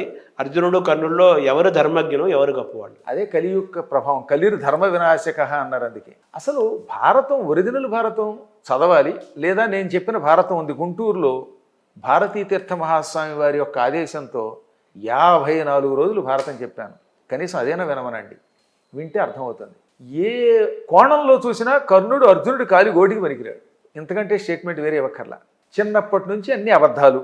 తర్వాత ఎక్కువ కాదు కానీ ఒక 2-3 మీకు విషయాలు చెబుతాను. పాండవులు అరణ్యవాసం చేస్తూ ఉంటే వాళ్ళని ఏడిపించడానికి కర్ణుడు, దుర్యోధనుడు, దుశ్శాసనుడు, శకుని, చతుష్టయం ఘోషయాత్రకు వెళ్ళారు. ఆ ఘోషయాత్రలో చిత్రరథుడు అనే గంధర్వుడు వచ్చి ఏం చేశాడు, ఆయనకి చిత్రసేనుడు, చిత్రరథుడు అని పేరు. ఆ గంధర్వుడు వచ్చాడు, మొత్తం దుర్యోధనాదుల్ని బంధించాడు. కర్ణుడిని చావగొడితే పారిపోయాడు. వ్యాసుడి భారతంలో మాట. కర్ణుడు పారిపోయాడు, శకుని పారిపోయాడు, దుశ్శాసనుడు పారిపోయాడు, దుర్యోధనుడిని ఆయన బంధించి పట్టుకుపోయాడు. అప్పుడు ఎవరు రక్షించారు? అర్జునుడిని, భీముణ్ణి ధర్మరాజు పంపించి వాళ్ళని విడిపించండిరా, ఇతరులు వచ్చినప్పుడు మనం అన్నదమ్ములు 105 అని చెబితే వెళ్ళి చిత్రరథుణ్ణి తన అస్త్రాల శక్తితో పడగొట్టి దుర్యోధనుడిని విడిపించి తిరిగి ఇంటికి పంపాడు. ఆనాడు సిగ్గు లేకుండా గంధర్వుడి చేతిలో ఓడిపోయి పారిపోయినటువంటి వాడు అర్జునుడి చేత విడిపింపబడినటువంటి దుర్యోధనుడిని రక్షిస్తానని ఎలా మాట ఇవ్వగలిగాడండి? ఇది ఒకటి. ఇంకా రెండవది తీసుకుందాం. మహాభారతంలో అన్నిటికంటే చాలా గొప్పది విరాట పర్వం. అంటే వీళ్ళు అజ్ఞాతవాసం చేశారు. అజ్ఞాతవాసంలో భీష్మద్రోణ కృపాదిధన్వి నికరాభిలంబు దుర్యోధన గ్రీష్మాదిత్య పటు ప్రతాప విసరా కీర్ణంబు శస్త్రాస్త్రజాలోష్మస్ఫార చతుర్విధోజ్వల బలాత్యుగ్రంబు వదగ్రధ్వజార్చిష్మత్తాకలితంబు సైన్యమిది ఏ చేరంగ శక్తుండనే అనే పద్యం మీరు విన్నారు కదా. భీష్ముడు, ద్రోణుడు, కృపాచార్యుడు, అశ్వత్థామ, శకుని, శల్యుడు అప్పటికి ఇంకా లేదు, మహాభారత యుద్ధం కాదు గనక, అది కేవలం అజ్ఞాతవాస సమయంలో జరిగింది గనక. ఇంకా దుర్యోధనుడు, దుశ్శాసనుడు, మొత్తం 12 అక్షౌహిణీల సైన్యం వచ్చింది అక్కడికి. తక్కువ సైన్యం కాదు. ఎంత సైన్యముతో కౌరవులు వచ్చి గోవుల్ని పట్టుకుంటే విరాటరాజు గారి యొక్క ఉత్తర దిగ్భాగంలో ఉన్న ఆవుల్ని పట్టుకున్నారు. అది ఉత్తర గోగ్రహణం. ఆ యుద్ధానికి ఉత్తర కుమారుణ్ణి తీసుకెళ్ళి వాణ్ణి సారథిగా చేసుకుని, కృష్ణుడు కాదు సారథి, మళ్ళీ పిరికాడైన ఉత్తర కుమారుడు వణికిపోతున్నాడు, అసలు రథమే నడపలేకపోతున్నాడు. అటువంటి వాడిని సారథిగా పెట్టుకుని అర్జునుడు ఒక్కడు జయించాడా లేదా? చావుగొట్టి పారేశాడు. ముందు భీష్ముడు పారిపోయాడు, ద్రోణుడు స్పృహ కోల్పోయాడు, అశ్వత్థామని ఓడించాడు, కృపాచార్యుణ్ణి తన్ని అవతల పారేశాడు, కర్ణుడి ఒళ్ళంతా తూట్లు పడగొడితే నెత్తురు కారి హడిలి పారిపోయాడు, దుర్యోధనుడిని పడగొట్టాడు, దుశ్శాసనుడిని పడగొట్టాడు, 5 అక్షౌహిణీల సైన్యాన్ని కూల్చాడు. మళ్ళీ వాళ్ళని చావగొట్టాడు. చివరికి సమ్మోహనాస్త్రం వేసి స్పృహ కోల్పోయేలా చేశాడు. ఆ తర్వాత నెత్తి మీద ఉన్నటువంటి కిరీటాల్లో ఉన్న తలపాగాల్ని కత్తిరించాడు, గుడ్డ బొమ్మల్ని కత్తిరించాడు. గుడ్డ కత్తిరించేశాడండి. చివర తలపాగాలకి చివర వేళ్లాడుతుంటే తలపాగాల్లో ఆ గుడ్డల్ని కత్తిరించాడు. అప్పుడు ఏమంటాడో తెలుసా భీష్ముడు, దుర్యోధన, ఇప్పుడు అనవసరంగా అతనితో యుద్ధానికి వెళ్ళకు. మీరు ఇందాక స్పృహ కోల్పోయినప్పుడు మీ తలకాయలు నరికేసి ఉంటే మళ్ళీ యుద్ధం ఉండదు. కానీ అర్జునుడు కరుణాస్వరూపుడు, స్పృహ కోల్పోయిన వాళ్ళని చంపకూడదనే ధర్మానికి కట్టుబడ్డాడు. ఆ తలపాగాలో ఉన్నటువంటి గుడ్డ మొక్కలు కత్తిరించే బదులుగా మీ కుత్తుకలు కత్తిరించుంటే చచ్చేవారు కదా, నోరు మూసుకుని అరక్కున్నాడు అన్నాడు. అంటే ధర్మంలో కానీ, సాహసంలో కానీ, శక్తిలో కానీ అర్జునుడికి కర్ణుడికి పోలికే లేదు, అసలు లేదు. ఇక్కడ మీరు చూస్తున్నారు కదా, గంధర్వుడి దగ్గర అర్జునుడి రక్షించాల్సి వచ్చింది. మొత్తం కౌరవులంతా ఒక్కసారి వస్తే ఒక్క వ్యక్తి సహాయం లేకుండా అసహాయ సూర్యుడై కౌరవ సైన్యాన్ని జయించి వెనక్కి తీసుకొచ్చాడు. ఇలా ఎప్పుడు చూడండి మీరు, అర్జునుడి చేతిలో ఎప్పుడు దెబ్బలు తింటూనే ఉంటాడు. ఇక మహాభారత యుద్ధంలో నేను లెక్కపెట్టి చెబుతున్నాను, 13 సార్లు అర్జునుడి చేతిలో ఓడి పారిపోయాడు కర్ణుడు. పోనీ అర్జునుడిని పక్కన పెడదాం, కృష్ణుడికి తమ్ముడు ఉన్నాడు సాత్యకి, కజిన్ను, సాత్యకి చేతిలో ఓడిపోయాడండి. తర్వాత కర్ణపర్వంలో భీముడు పెద్ద బాణం విసిరాడు, ఒక కొంతం, అది వాడు గుండెల్లో దిగిపోయిందిట. ఎలా దిగిందిట? కులిశంబోయన అంటే వజ్రంలా తగిలింది. వెంటనే కర్ణుడు స్పృహ తప్పి కింద పడిపోయాడు. అప్పుడు కోపంతో భీముడు కత్తి తీసుకుని శల్యుడు రథం నడుపుతూ ఉంటే, మామ రథం ఆపు లేకపోతే నీ తలకే నరుగుతాను అని రథం ఆపించి ఈ కర్ణుడి నాలిక కోసేస్తానన్నట్ట. అనగానే అప్పుడు శల్యుడు, తప్పు మేనలుడా, వీడు స్పృహ కోల్పోయి ఉన్నాడు, ఈ సమయంలో నాలుక కోస్తే రక్తస్రావంతో చచ్చిపోతాడు, చచ్చిపోతే ఇతన్ని చంపుతానని శపథం చేసిన మీ తమ్ముడు అర్జునుడు ప్రాయోపవేశం చేస్తాడు, నీ తమ్ముడు కోసమైనా వీడిని వదిలి అనగానే, అవునవును సుమా, ఈ దుర్మార్గుడు మా ధర్మరాజుని తిట్టాడు, అందుకు కోపం వచ్చి నాలుగు కొయ్యిపోయాను, కోసుంటే చచ్చేవాడు, చస్తే అర్జునుడి ప్రతిజ్ఞ బొమ్మయ్యేది అని వదిలేశాడు. అప్పుడు అక్కడ ఏమంటాడో తెలుసా ధృతరాష్ట్రుడు సంజయుడితో, పాండవులన ఆజినోర్చుని తండని మీ రాజు సోత తనయుని పొగడెం. ఈ పద్యం కందపద్యం ఎంత మంచి పద్యం, అందరినీ కంఠస్థం చేయమనండి. పాండవుల ఆజినోర్చుని తండని మీరాజు సోత తనయుని పొగడు గండడె భీముడు ఇట్టి మగండు కలడే పిదపనెట్లు కయ్యము చెల్లె పాండవులను యుద్ధంలో ఓడిస్తాడు అని మీరాజు అంటే ఇక్కడ దుర్యోధనుడు అనమాట. దుర్యోధనుడు ఎప్పుడు ఈ కర్ణుడిని పొగుడుతాడు. అటువంటి కర్ణుడి యొక్క అహంకారం అంతా అణిచేశాడు భీముడు. ఇలాంటి మగాడు ఎక్కడున్నాడు? ఈ పనికి మాలిన వాడిని నమ్ముకుని నా కొడుకు యుద్ధానికి వెళ్ళి చచ్చిపోతున్నాడు అని ఏడ్చాడండి ధృతరాష్ట్రుడు. సంజయుడి ద్వారా ఈ కథ వింటూ ఇలా ఎన్నిసార్లు ఎంతమంది చేతులు దెబ్బలు తిన్నాడు. సిగ్గు లేకుండా అర్జునుడి జయిస్తానంటాడు మళ్ళీని. అదేమో ఈ దుర్యోధనుడు నమ్మడం. అసలు ఇంత గొడవ లేదు. అభిమన్యుడి చేతిలో చచ్చేవాడే. అభిమన్యుడి సారథి ఏమన్నాడు తెలుసా? మీ నాన్న చంపాలి ఆ కర్ణుడిని, లేకపోతే ప్రమాదం అనగాని అయ్యో మా నాన్న వీడిని చంపాలి వదిలేశాను అన్నాడు. దుర్యోధనుడిని చంపబోయాడు. ఈ దుర్యోధనుడినేమో భీముడు చంపాలి, అందుకని మళ్ళీ దుర్యోధనుడు వదిలేడు. పాండవుల ప్రతిజ్ఞ అభిమన్యుడిని చంపింది. నిజానికి సైంధవుడు కాదు, ఇంకోడు కాదు. భీముడే కనుక ధృతరాష్ట్రుడి కుమారుణ్ణి చంపుతానని ప్రతిజ్ఞ చెయ్యకపోతే, అర్జునుడు కర్ణుడిని చంపుతానని ప్రతిజ్ఞ చేసి ఉండకపోతే అభిమన్యుడు వేసి పారేసేవాడు ఆ రోజున. ఆ రోజుతో భారత యుద్ధం అయిపోయేది. కేవలం ప్రతిజ్ఞ వల్ల దుర్యోధనుండి, దుశ్శాసనుండి, కర్ణుండి అందరినీ వదిలి ప్రాణం మీదకి తెచ్చుకున్నాడు. కురుక్షేత్రంలో అసలు అవసరం లేదు అంతే. కాబట్టి ఎందుకు చెప్తానంటే ఎన్నో పర్యాయములు అభిమన్యుడి చేతిలో ఓడిపోయి, శల్యుడి చేతిలో, సాత్యకి చేతిలో ఓడిపోయి, అర్జునుడి చేతిలో ఓడిపోయి, భీముడి చేతిలో ఓడిపోయిన వాడు అర్జునుడితో యుద్ధాన్ని చేస్తానండం ఏమిటి? ఈ పిచ్చాళ్ళేమో కర్ణుడు గొప్పవాడని పొగడ్డం ఏమిటి? అలా పొగిడిన వాడు కల్కిని పొగడ్డంలా కలిపురుషుడి యొక్క భక్తుడు వాడు. కలిపురుషుడు కలియుగం ప్రారంభమైంది కదా ఇప్పటికే. సో ఆ కలికి అవతారం సంపూర్ణం ఎప్పటికీ అవుతుంది. ఇంకా చాలా కాలం ఉందండి. కల్కి రావాలంటే బొప్పాసకాయ చెట్లకి నిచ్చినేసుకునే అంత పొట్టివాడు పడతారట. ఇప్పుడు కళ్ళ ముందు వస్తున్నారు, ఇంకా టైం ఉంది మనకి. ప్రస్తుతానికి నేను మీరు చూడం. ఎందుకంటే నాకు 1/1/66 పుట్టాను కనుక ఇంకొక ఏడాది 25 కూడా అయ్యి 26లో షష్టి పూర్తి అవుతుంది. బహుశా మీరు నాకంటే కొంచెం పెద్ద చిన్న మొత్తం మీద మన తరంలో చూడం కానీ ఒక 1000 సంవత్సరాలు ఇంకా పడుతుంది. క్రమక్రమంగా పొట్టివాళ్ళు తయారవుతారు. కానీ ఈ లోపు మాత్రం మహాపాపాలు పెచ్చు వీరుతాయి. కురూరులు, పాపులు, నియమనిష్టలు లేనివాళ్ళు, పొద్దున్న పెళ్ళి సాయంత్రానికి పెటాకులు చేసుకునేవాళ్ళు ఒక్క తల్లితో కూతురుతో తప్ప అందరితో వ్యభిచరిస్తారని చెప్పి రాశాడండి వ్యాసుడు. మీకు వీలుంటే దేవీ భాగవతంలో 9వ స్కంధంలో నరకవర్ణన అని ఉంటుంది. భయం వేసిపోతుంది చదివితే. ఆల్మోస్ట్ కొన్ని జరుగుతున్నాయి కదా. జరుగుతుందండి. అదే ఒక్క తల్లి దగ్గరే కొంచెం వెరుకంజి వేస్తారట. అది కూడా క్రమంగా దగ్గరకు వస్తుందటండి. ఆ పాపం కూడా మొదలవుతుందట. అంటే కలికి రావడానికి 1000 ఏళ్ళు పడుతుందంటారు. పడుతుంది, ఇంకా కొంతకాలం పడుతుంది. వచ్చాడా ఇంకా అది విజృంభమాణం అవుతుంది. భక్త జయదేవుడు రాశాడుగా కల్కి గురించి. ఆ దృశ్యం కళ్ళ ముందు ఎప్పుడు నాకు అదృశ్యం కదనమాట. మ్లేచ్ఛ నివహ నిధనే కలయసి కరవాలం ధూమకేతుమివ కిమపి కరాళం కేశవా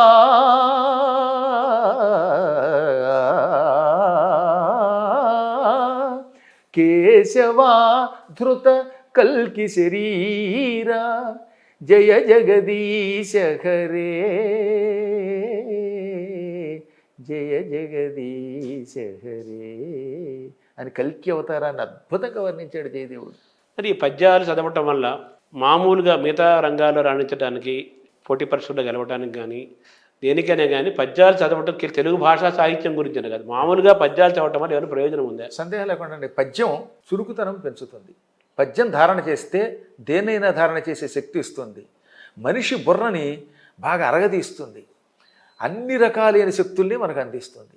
అదొక ఔషధం, సందేహం లేకుండా. నేను పద్యాల వల్లే ఇంటర్మీడియట్ ఎంపీసీతో పాస్ అయ్యాను. నా పద్యాలు చదవడం అనే ధారణతో షేక్స్పియర్ డ్రామాస్ కంఠస్థం చేశాను. ఈ పద్యాల వల్లే హిందీ భాష వచ్చింది. ప్రాకృత భాష కూడా నేర్చుకోవడానికి ఈ పద్యాలే ఉపయోగపడ్డాయి. కాబట్టి ఏదైనా ఒక్క సంస్కృతం తెలుగు సక్రమంగా వస్తే ఏదైనా వచ్చేస్తుంది. ఏ విద్య అయినా వస్తుంది. సంస్కృతం పట్టుకోవాలంటే. ఇప్పుడు మీరు మంత్రోపాసన చేశారు, అలాగే అనేక మంత్రాలు చాలామందికి చెప్తూ ఉంటారు వాళ్ళ అవసరాలను బట్టి, వాళ్ళ కోరికలు బట్టి. అలాగే కవచాలు చెబుతుంటారు, స్తోత్రాలు చెబుతుంటారు. మంత్రాలు, కవచాలు, స్తోత్రాలు, జపాలు, పూజలు, హోమాలు, యజ్ఞాలు, వీటన్నిటిలో ఏది శక్తివంతమైంది? అన్నీ చేయాలా, కొన్ని చేస్తే సరిపోతుందా? అంటే ఇవి ఎటువంటివి అంటే సమయానికి ఒక్కొక్కటి ఉపయోగపడుతుంది. ఒక్కొక్క సమయంలో శత్రువులపై ఎక్కువైపోయింది అనుకుందాం. ఉద్యోగాల్లో ఇప్పుడు అందరికీ శత్రువులే కదా. మీరు ఒక రంగంలో పైకి వస్తుంటే మమ్మల్ని పడగొట్టేవాడు చూస్తారు. మా అవధాన రంగంలో కూడా ఉన్నారు. అయ్యో మాకు లేకపోవడం కాదు. ఈ శత్రుపీడ ఎక్కువైపోయినప్పుడు కవచం బాగా ఉపయోగపడుతుంది. నిత్య కార్యక్రమాలలోనూ మోక్షం పొందడానికి మంత్ర జపం బాగా ఉపయోగపడుతుంది. యోగాభ్యాసం శరీరాన్ని మనస్సుని కూడా అదుపులో ఉంచి మన శరీరం స్వాస్థ్యంతో ఆరోగ్యంతో ఉండడానికి ఉపయోగపడుతుంది. కాబట్టి ఇది ఒకటే అని కాకుండా వాడు ఏం చెప్పాడంటే అన్నిటినీ ఉపయోగించుకున్నాడు. స్తోత్రాలు, ఇంకా స్తోత్రం అయితే ఉంది. స్తోత్రం చాలా సులభంగా మానవుడి పాప విముక్తుని చేస్తుంది. ఆలోచనలు కూడా పాపిష్ట ఆలోచనలు రాకుండా చేయాలంటే స్తోత్రం ఉపయోగపడుతుందట. అందుకే స్తోత్రము నిత్యం చేసేటటువంటి వాడు నమ్మకంతో, ఏదో నాలుగు చివరితో కాకుండా భక్తితో స్తోత్ర పఠనం చేస్తే అసలు పాపిష్ట ఆలోచన విశ్వాసం ఉండాలి. కవచమేమో రక్షిస్తుంది, నిజంగా దాని పేరే కవచం. దాని పేరే కవచం కదా. తర్వాత మంత్రం వల్ల ఏ అసాధ్యమైన కార్యమైనా సుసాధ్యం అవుతుంది. అంటే మంత్రం కూడా మననం చేసే కొద్దీ రక్షించేదే. మననాత్ త్రాయతే ఇది మంత్ర. మననం చేసే కొద్దీ త్రాయతే రక్షిస్తుంది. ఎలాగా? నువ్వు అనుకున్న పని నెరవేరుస్తుంది, కార్యసిద్ధి జరుగుతుంది. మంత్రం వల్ల కార్యసిద్ధి జరుగుతుంది, కవచం వల్ల రక్షణ జరుగుతుంది, స్తోత్రం వల్ల పాపాలు ప్రక్షాళన అవుతాయి, పాపిష్ట ఆలోచనలు కూడా మంచి ఆలోచనలు వస్తాయి, మన మార్గం సరైన మార్గాన్ని ఎంచుకోవడానికి ఉపయోగపడుతుంది. ఇప్పుడు పూజలు, జపాలు, హోమాలు, యజ్ఞ యాగాదులు అంటారు కదా, వీటిని ఎలా చూడాలి? ఇవన్నీ కూడా ఈ మానవుడు తరించడానికి, మానవుడు సరైన మార్గంలోకి వెళ్ళడానికి ఒక్కొక్క మార్గం అండి.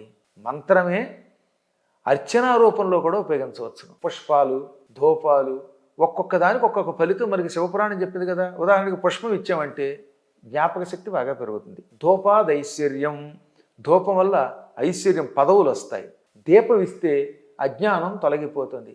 ప్రదక్షిణ వల్ల పాప ప్రక్షాళన అవుతుంది. ఈ మధ్యన ఎవడో అమాయకుడు లేకపోతే పిచ్చాడో తెలియదు, మూర్ఖుడో తెలియదు, ఒక్కొక్కళ్ళు పురాణాలు చెబుతారు. కమ్యూనిస్టులు పురాణాల్లోకి వచ్చారంటే చాలా ప్రమాదం ఉండవు. అటువంటి మూర్ఖులు చేసే అపకారం అంతా ఎంత కాదు. గోవులు, పశువులు, వాటికి ఎందుకు పూజ అంటాడు ఒకడు. అసలు దేవాలయాల్లో ఎందుకయ్యే ప్రదక్షిణలు, ఎందుకు ఈ దీక్షలు అంటాడు ఒకడు. అటువంటి వాడిని కాస్త పురాణం చదవమనండి, మహాభారతం చదవమనండి. మహాభారతం చెప్పినవాడు ఎటువాడు అయినా మూర్ఖుడు అనుకోండి. అంటే దేవాలయ దర్శనమేకోత్తరమేవచ, 101 ప్రదక్షిణలు శివుడికి చేయటం వల్ల మహాపాపాలన్నీ తొలగిపోతాయి అని శివపురాణం చెబుతోంది, భారతం చెబుతోంది. ఇప్పుడు చెబుతున్నటువంటి పద్మపురాణం, స్కాంద పురాణం అన్నిటిలోనూ ప్రదక్షిణ గురించి చెప్పారు. అంటే ఈ దేవాలయాల దర్శనం వల్ల ఏం జరుగుతుంది? ఇవేమి చేయకుండా దర్శనం చేసుకుంటాం. కేవలం దర్శనం చేసుకుంటే లాభం ఏమిటంటే పరమాత్మను అంతటా ఉన్నాడు, ఆయన మీరు చూడలేరు కదా. ఆయన శక్తిని ఒక ఆలయంలో విగ్రహ రూపంలో నిక్షిప్తం చేశారు. ఇప్పుడు ఆ పరమాత్మ దర్శనం మీకు అయ్యింది. మీరు జపంతోటో తపస్సుతోటో పొందలేనాయని ఆ విగ్రహ రూపంలో ఉన్న శక్తి ద్వారా పొందగలుగుతున్నారు. దానివల్ల మనశ్శాంతి లభిస్తుంది, కోరికలు తీరుతాయి. కోరికలు లేకుండా ఎందుకుంటాం మనం? తర్వాత ఇప్పుడు మీరు అన్నారు ఈ పాపాలు 101 చేస్తే పాపం పోతున్నారు. ఇప్పుడు కాశీలో గంగలో మునిగినా పాపం పోతుంటున్నారు కదా, దాని మధ్య వ్యత్యాసం ఏంటి? గంగ చాలా గొప్పది, పాప ప్రక్షాళన చేస్తుంది. కానీ ఎవరికి అంటే భక్తి నమ్మకం కలిగిన వాడికి. ఇక్కడ ఒక పద్యం చెబుతాను మీకు, శ్రీనాథుడి పద్యం. అంటే సంస్కృత శ్లోకానికి పద్యం, పద్యకవిని కనుక నాకు ఇష్టం కనుక పద్యం చెబుతాను. లోపాముద్రతో అగస్త్యుడు కాశీఖండంలో అంటాడు. ఎవరితోటి? లోపాముద్రతో అగస్త్యుడు కాశీఖండంలో ఏమని? బెసరుహ పత్రలో చెన్న కృపీటములందు మునింగియాడవే మొసళులు మీలు కర్కటకముల్ కమఠంబులు వాని కబ్బునే అసదృశమైన స్నాన ఫలము అట్టి విధంబు సుమీ తలంప మానసమగు తీర్థమాడని జనంబులకు బహుబాహ్య తీర్థముల్. ఓ లోపాముద్ర, కృపీటములందు అంటే నీళ్లల్లో మునింగియాడవే, రోజు మునిగి తేలట్లేదా? ఏమిటి? మొసళ్ళు ఉన్నాయి, మీలు చేపలు, మీనము ఏకవచనం, బహువచనం మీనములు అనకూడదు, మీలు. తర్వాత కమఠంబులు తాబేళ్ళు, కర్కటకములు పీతలు, ఇవన్నీ రోజు గంగలో ఉన్నాయి కదా.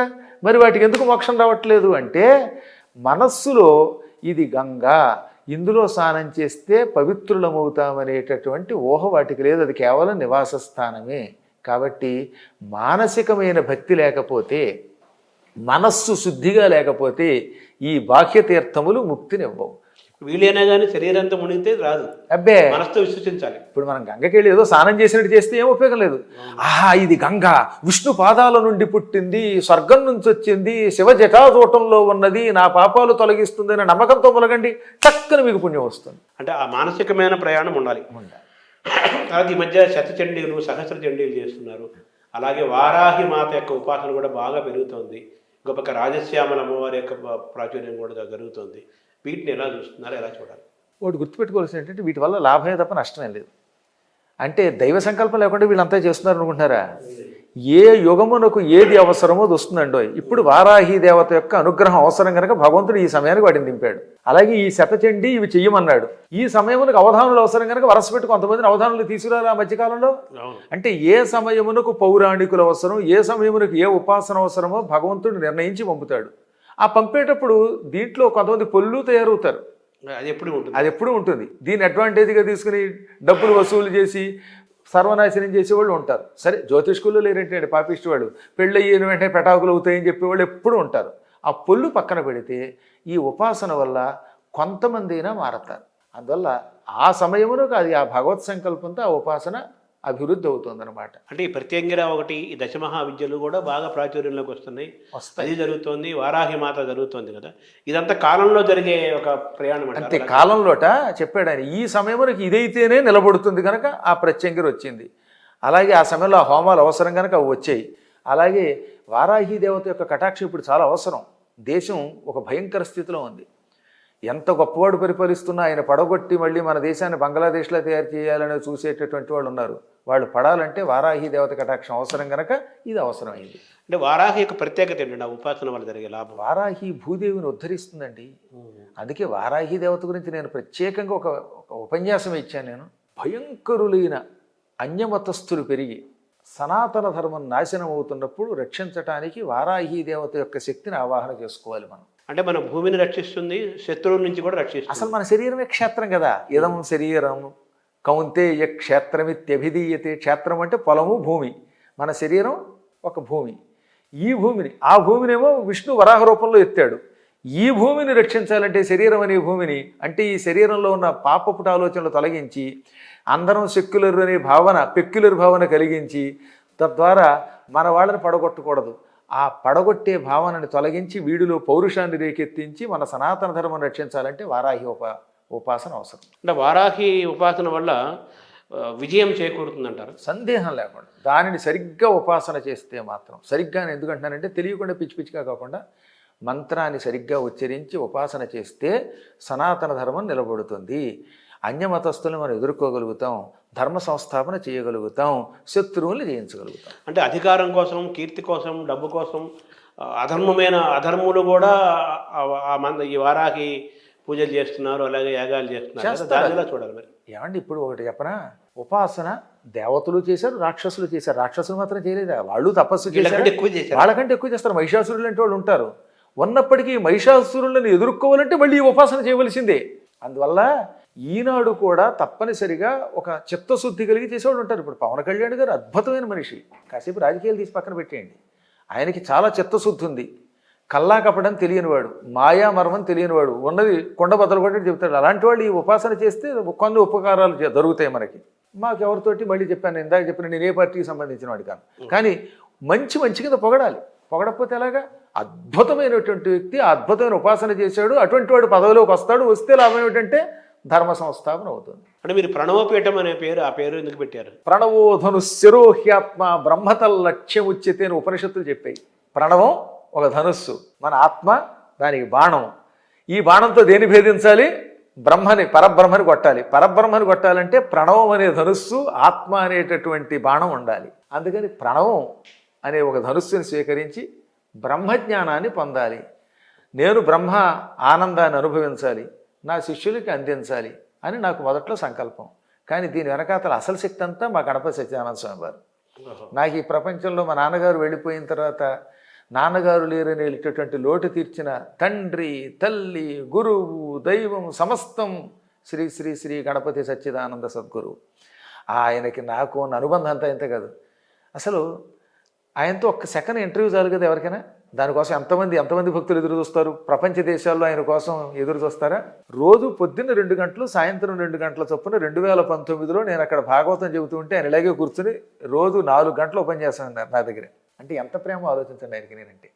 అంటే మీరు ఏదో ఆకర్షణ ఆకర్షణ గురైనట్టే కదా ఒక రకంగా. ఆయన ప్రేమ చాలా గొప్పది. ఆయన దగ్గర దత్తాత్రేయ శక్తి అంటే ఎవడ నమ్మినా నమ్మపోయినా, నేనైతే కొండబద్దలు కొట్టినట్టు చెప్తున్నాడు, దత్తాత్రేయుడు ఆ రూపంలో వచ్చాడు. అందుకే నేను అక్కడికి వెళ్ళా. ఏ ముహూర్తంలో వెళ్ళానో అప్పటి నుంచి నన్ను పట్టుకున్నారు ఆయన. పట్టుకోవడం కదండి, ఎప్పుడు కూడా నేను ఏ పుస్తకం రాసినా ఆ పుస్తకాలన్నిటికీ పీఠిగా అయింది ఉంటేగా నేను పుస్తకం ప్రింట్ చేయను. అదే. ఆఖరికి అమెరికా వెళ్ళాను. అమెరికాలో దత్తపీఠాల్లో ఎక్కడికి వెళ్ళినా అదిగో పద్మాకర్ వస్తున్నాడంటే నేను వచ్చినట్టే ఆయన చేత పురాణం చెప్పించుకోవడం చెబుతాను. నేను మేరీలాండ్లో చెప్పాను, డాలస్లో చెప్పాను, ఇంకో చోట చెప్పాను, అన్ని చోట్ల. ఆ శక్తి అద్భుతం. ఇంకా గొప్ప విషయం చెబుతాను. కొంతమంది దౌర్భాగ్యులైనటువంటి వాళ్ళు దాన్ని ఏ రకమైన కామెంట్ పెట్టినా వీ డోంట్ కేర్ అనుకోండి. 2020లో ఈ ప్రపంచం అంతా స్తంభించిపోయి లాక్డౌన్ పెట్టిన సమయంలో మేము మా పీఠంలో కదలకుండా ఉండిపోయాను. నా జీవితంలో 45 రోజులు కదలకుండా ఒక చోట ఉండదు అదే. ఆ సమయంలో నేను గరుడ పురాణం మొత్తం 19,000 శ్లోకాలు గీతా ప్రెస్ కోసం అనువాదం చేశాను. మొత్తం అనువాదం అయిపోయింది. ఆ సమయంలో ప్రతిదినం ఉదయం ఒక యజ్ఞం చేసేవాడు. 128 యజ్ఞాలు చేశాను ఏకంగా. ఎన్ని? 128 ఏకధాటిన. ఈ యజ్ఞాల్లో ఒక రోజున మా గణపతి సచ్చిదానంద స్వామి వారికి ఒక యజ్ఞం చేశాను. మీరు నమ్మి తీరాలి, అంత అద్భుతమైన ఘట్టం ఇది. ఆ యజ్ఞం కేవలం ఆయన కోసం. ఏమిటా మంత్రం? ఓం శ్రీం శ్రీ శ్రీ ఓం శ్రీ శ్రీ శ్రీ గణపతి సచ్చిదానంద సద్గురవే స్వాహ. ఇంతే.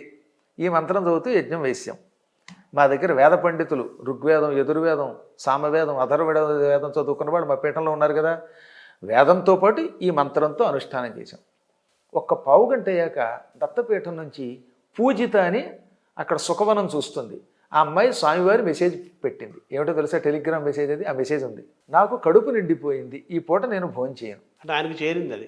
ఇక్కడ యజ్ఞం చేస్తే ఆయనకి అది వెళ్ళి పోనీ నేను యజ్ఞం చేస్తున్నానని చెప్పలేదు కదా. ఒక్క మెసేజ్ ఎవరికి ఇవ్వలేదు. నేనేదో నా పీఠంలో యజ్ఞం చేస్తే పావు గంట తిరగకుండానే పూర్ణాహుతి అయ్యాక నాకు కడుపు నిండింది, వాడు అక్కడ నాకు అన్నం పెట్టాడు, ఈ పూట నాకు ఉపవాసం అని చెప్పారు ఆయన.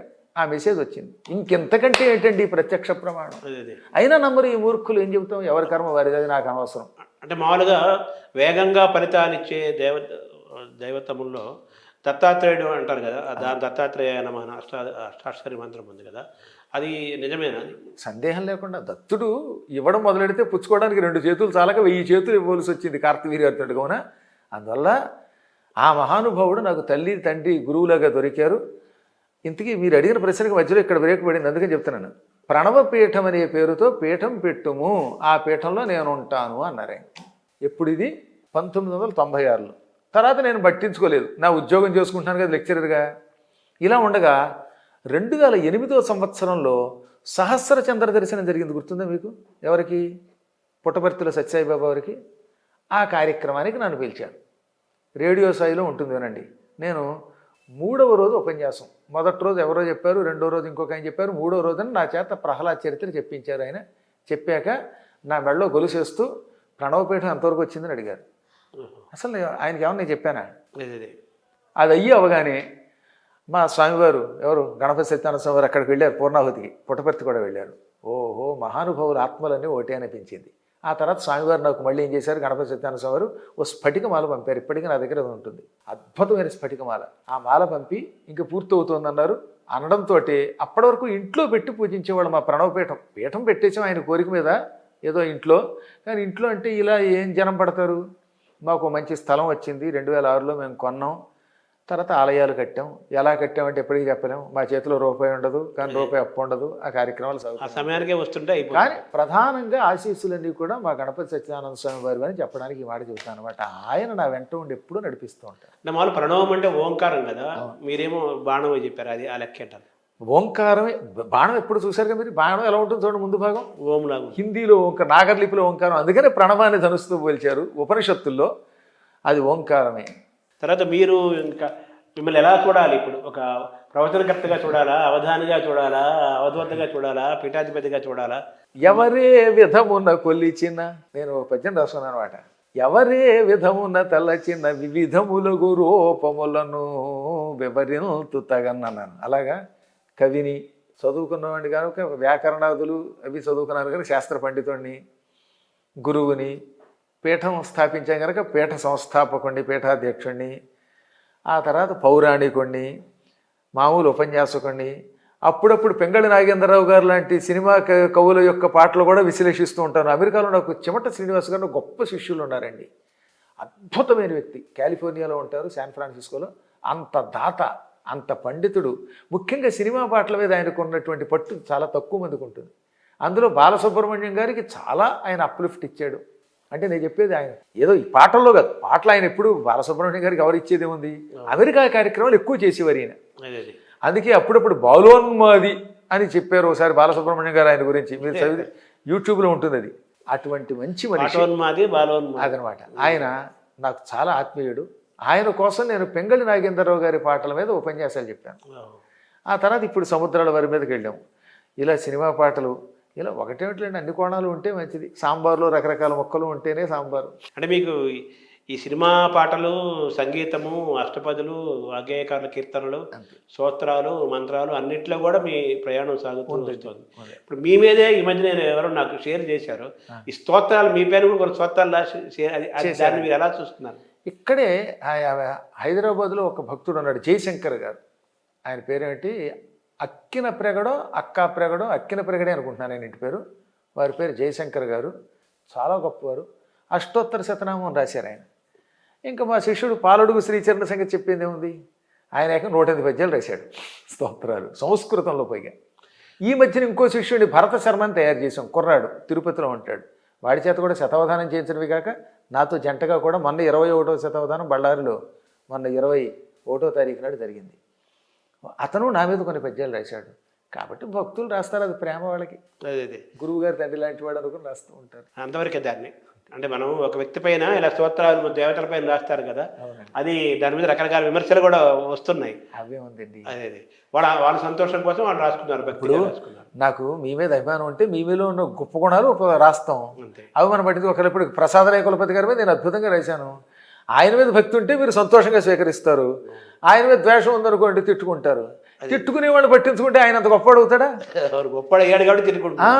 అప్పుడు కృష్ణుడిని దుర్యోధనుడు తిట్టాడు, ఆయనకు నష్టమా? శిశుపాలుడు పశుపాలుడిని తిట్టాడు, ఆయనకు నష్టమా? పాండవులు పొగిడారు, ఆయనకి ఏమైనా కొత్తగా కలిసి వచ్చిందా? ఇవేహి పట్టించుకోం కనుక మేము హాయిగా తపస్సు చేస్తాం. చిత్తప్రజ్ఞత అంతే. సో ప్రణవపీఠం ఇంకా ఎక్కడెక్కడ విస్తరించే ప్రణాళిక ఏముంది? ప్రస్తుతం ప్రణవపీఠం ముందు ఏలూరులో స్థాపించాం. భాగ్యనగరంలో ఇక్కడ అంటే ఇక్కడ ఇంట్లో ఒక బ్రాంచ్ ఉన్నది. హిమాంశు నగర్ అని ఇక్కడ నాగోలు దగ్గర ఒకటి ఉంది. హిమగిరి కాలనీయో హిమాంశు నగరం అంటారు, నాకు అడ్రస్లు కూడా తెలియదు. హిమగిరి అనుకుంటాను, నాగోలుకి చాలా దగ్గరలో. అక్కడ ఒక అద్భుతమైన అరుణాచలేశ్వర లింగ ప్రతిష్ఠ చేసిన బ్రాంచ్ భాగ్యనగర్లో ఉంది. బెంగళూరులో బన్నేరుగట్ట రోడ్లో ఒకటి ఉన్నది బెంగళూరులో. దానిని పోచిరపెద్ది సుబ్రహ్మణ్యం గారు, ఇంజనీర్ శివప్రసాద్ గారు, ప్రభాకర్ గారు వీళ్ళంతా నిర్వహిస్తున్నారు. ఇంకా కాశీలో ఉన్నది ఒక, కాశీలో చాలా దగ్గర, ఏది కరివెన సత్రానికి పక్కన. కరివెన సత్రం ఆ సెక్రటరీ గారు వేణుగోపాల్ గారు నాకు చాలా ఆత్మీయ శిష్యులు, డాక్టర్ గారు కర్నూలులో ఉంటారు. అక్కడ ప్రస్తుతం మధ్యలో వాళ్ళ చేత కూడా సహకారం తీసుకుంటున్నాం, ఇంకా కన్స్ట్రక్షన్లో ఉంది కనుక. కాశీలో ఉన్నది. అమెరికాలో డాలస్లో మా శిష్యురాలు కృష్ణపద్మ గారు తన ఇంటినే శ్రీ సత్యశాశ్వత మిత్ర నిలయం, శ్రీవత్స నిలయం అనే పేరుతోటి ప్రణవపీఠానికి అంకితం చేసింది. అక్కడ కూడా ఈ మధ్యన ఒక 5 ఎకరాల స్థలం మా శిష్యులు సత్యనారాయణ గారు, నెక్కంటి రమేష్ గారు, ఈ కృష్ణపద్మ గారు వీళ్ళంతా కలిసి, కోడే జగదీష్ గారు ఆ డాలస్లో ఒక 5 ఎకరాల స్థలం తీసుకుంటారు. తయారైతే అక్కడ కూడా అద్భుతమైనటువంటి పీఠం డాలస్లో కొత్త తయారవుతుంది. అది కాక మేరీల్యాండ్లో తయారవుతుంది. శ్రీశైలము, హిమాలయాలు ఆ ప్రాంతాల్లో ఏమైనా ప్రస్తుతానికి ఇవే మాకున్నవి. తర్వాత ఇప్పుడు దీన్ని ఒక పీఠంగా ఇప్పుడు మనకు శృంగేరి, కంచి, కుత్తాడు అనే పీఠాలు ఉన్నాయి. దీన్ని కూడా ఆదిశంకరాచార్య పరంపరతో పీఠంగా చూడాలా, దీన్ని ఎలా చూడాలి? ప్రస్తుతానికి ఇది మా పీఠాన్ని రిజిస్ట్రేషన్ అవి చేసినటువంటివి అన్నీ సంప్రదాయబద్ధమైనటువంటి పీఠమే. భవిష్యత్తులో దీన్ని పరంపర ఇప్పుడు అదే కదా చెప్పాం మేము. ఎందుకని నేను శృంగేరి పీఠ పరంపర వాడిని కదా, మహానుభావులు భారతీతీర్థ మహాస్వామి వారి యొక్క శిష్యులం మేము, కాబట్టి ఆ పరంపరలోనే సాగుతుంది. ఉత్తర పీఠాధిపతి నియామకము దీని యొక్క పరంపర ఈ పీఠ ప్రణవపీఠం కూడా కొనసాగుతుంది. ఆ సన్యాసి పీఠములు వేరు, వీటిని ప్రస్తుతం మేము మా శిష్యులే నిర్వహిస్తున్నాం.